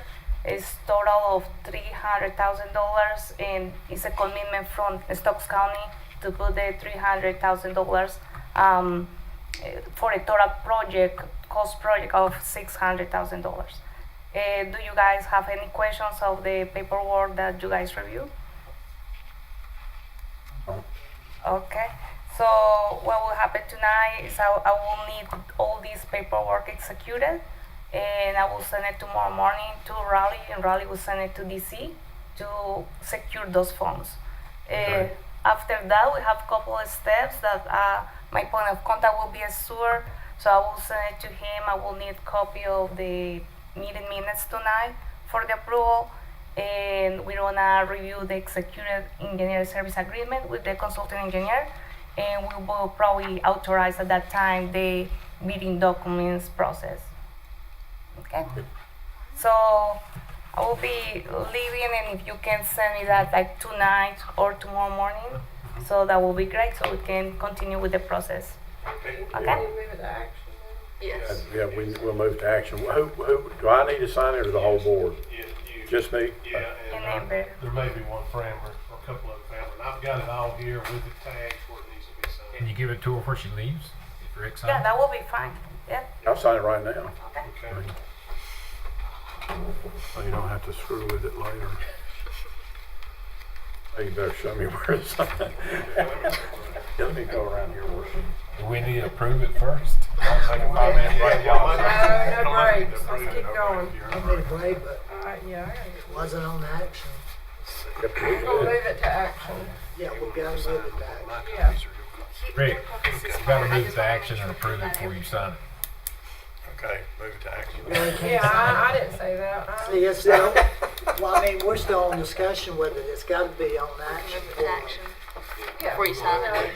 Just wait to see. Approve it before you sign it. Well, they won't be Do it legally. You can wait a couple minutes. No, I don't want to. Yeah, wait a few minutes. We're almost there, ain't we? That's the last thing. We're talking about this. They're moved to action, right? Yeah, moved to action. First action item. You guys can go ahead and be marking where he needs to. Okay, so that completes our discussion agenda. We'll go to the action agenda right quick. First item on there is the cooperative extension MOA document update, and we need a motion to approve. I make a motion to approve the cooperative extension MOA document update. All in favor say aye. Aye. Opposed? Okay, it's all, that passes unanimously. The next item is the Stokes County Aging Planning Committee appointment for Winona Sands. We have to poll for her, I think. Yeah, no other applications have been received, so yes, please. Okay. Yeah. Let's poll right. Sands. Sands? Sands. Sands. Sands. Okay, good. Okay, so that takes care of that. Now, what else we got on action? The $21,000, Budget amendment, yeah. motion to approve that. The water sprinkler system for the EMS. Second? Second. All in favor say aye. Aye. Opposed? Okay, that's approved. The offer for land for the right-of-way purchase. Yep, motion. Yeah, finish one. Motion to approve. All in favor say aye. Aye. Opposed? Okay, that's approved And unanimously. the animal, Whatever you get ready to sign. the animal shelter veterinarian contracts. Yep, motion to approve the contract for the veterinarian. I'll make a motion to. A second, any discussion? All in favor say aye. Aye. And then the letter of conditions package for Stokes County. Okay. No, that was for the DOT. I tried to, but y'all wouldn't let me. But we can do it Can't now. figure out where you gotta sign it yet anyway, so we're good. We gotta look at it. Okay, thank you. Second. Yeah, motion to approve, and we got to have the second, so all in favor say aye. Aye. Opposed? No, okay, it passes unanimously. Okay, And that's I, it. and with, Can I ask a question, Jennifer? Can we have a closed session if we didn't advertise it or not? I don't. I don't think so. I have a question, but I need to ask it in closed. Let me just look at the procedures real quick while you're figuring out where he needs to sign that.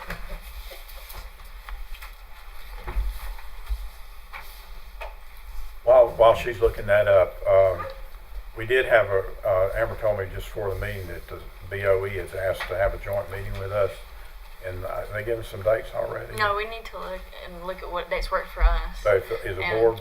let's come up with a few, and then we'll send them over to them. You're not gonna be gone that 1 week. Yeah, well, they want to do it in the next couple weeks. Would the board like to meet, have another joint meeting with them on the consolidation process? Yeah. As long as Joey's there. Um,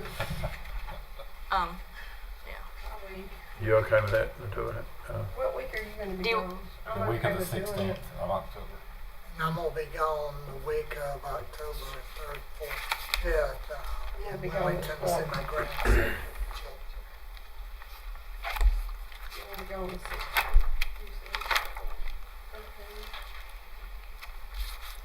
Okay. We got a work session meeting the second. We're supposed to have a planning meeting on October 3rd, but we don't need it. It's on because it's on an as-needed basis.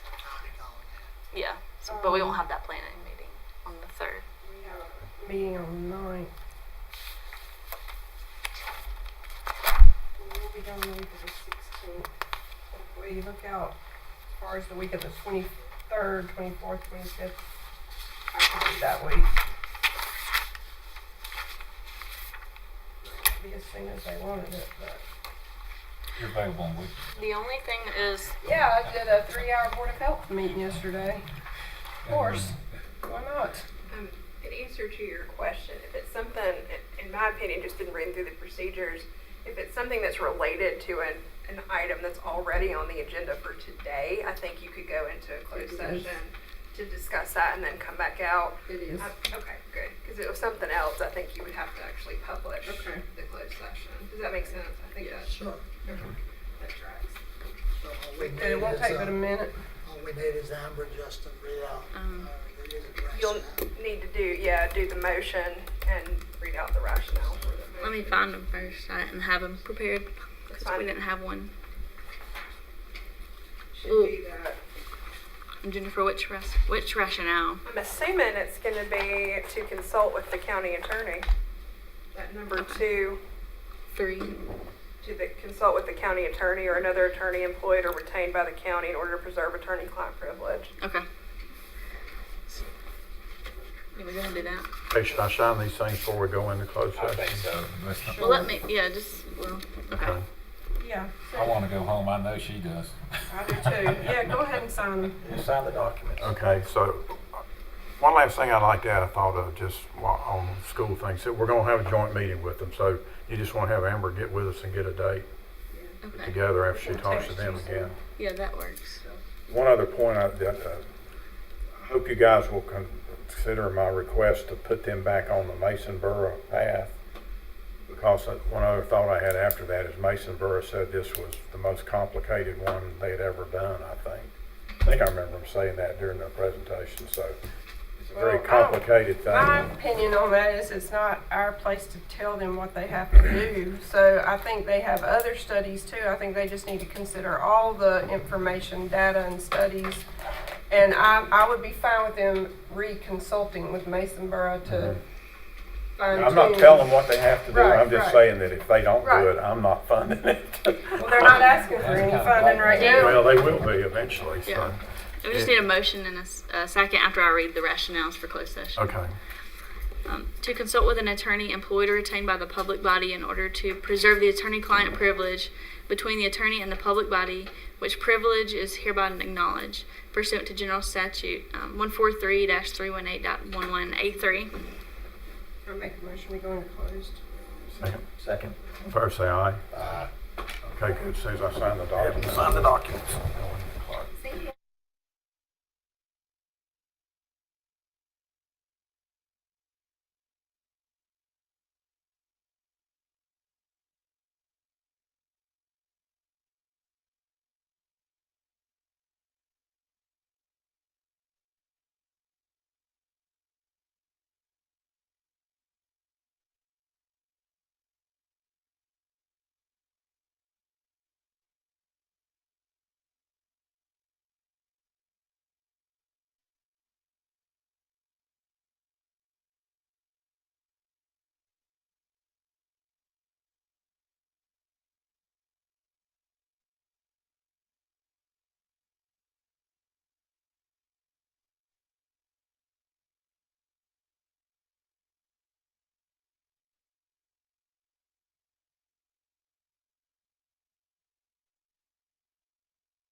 Does any board member have any further business to bring forward the board today? Otherwise, we'll ask for a motion to adjourn. Motion, we adjourn. Second. All in favor say aye. Aye. Opposed?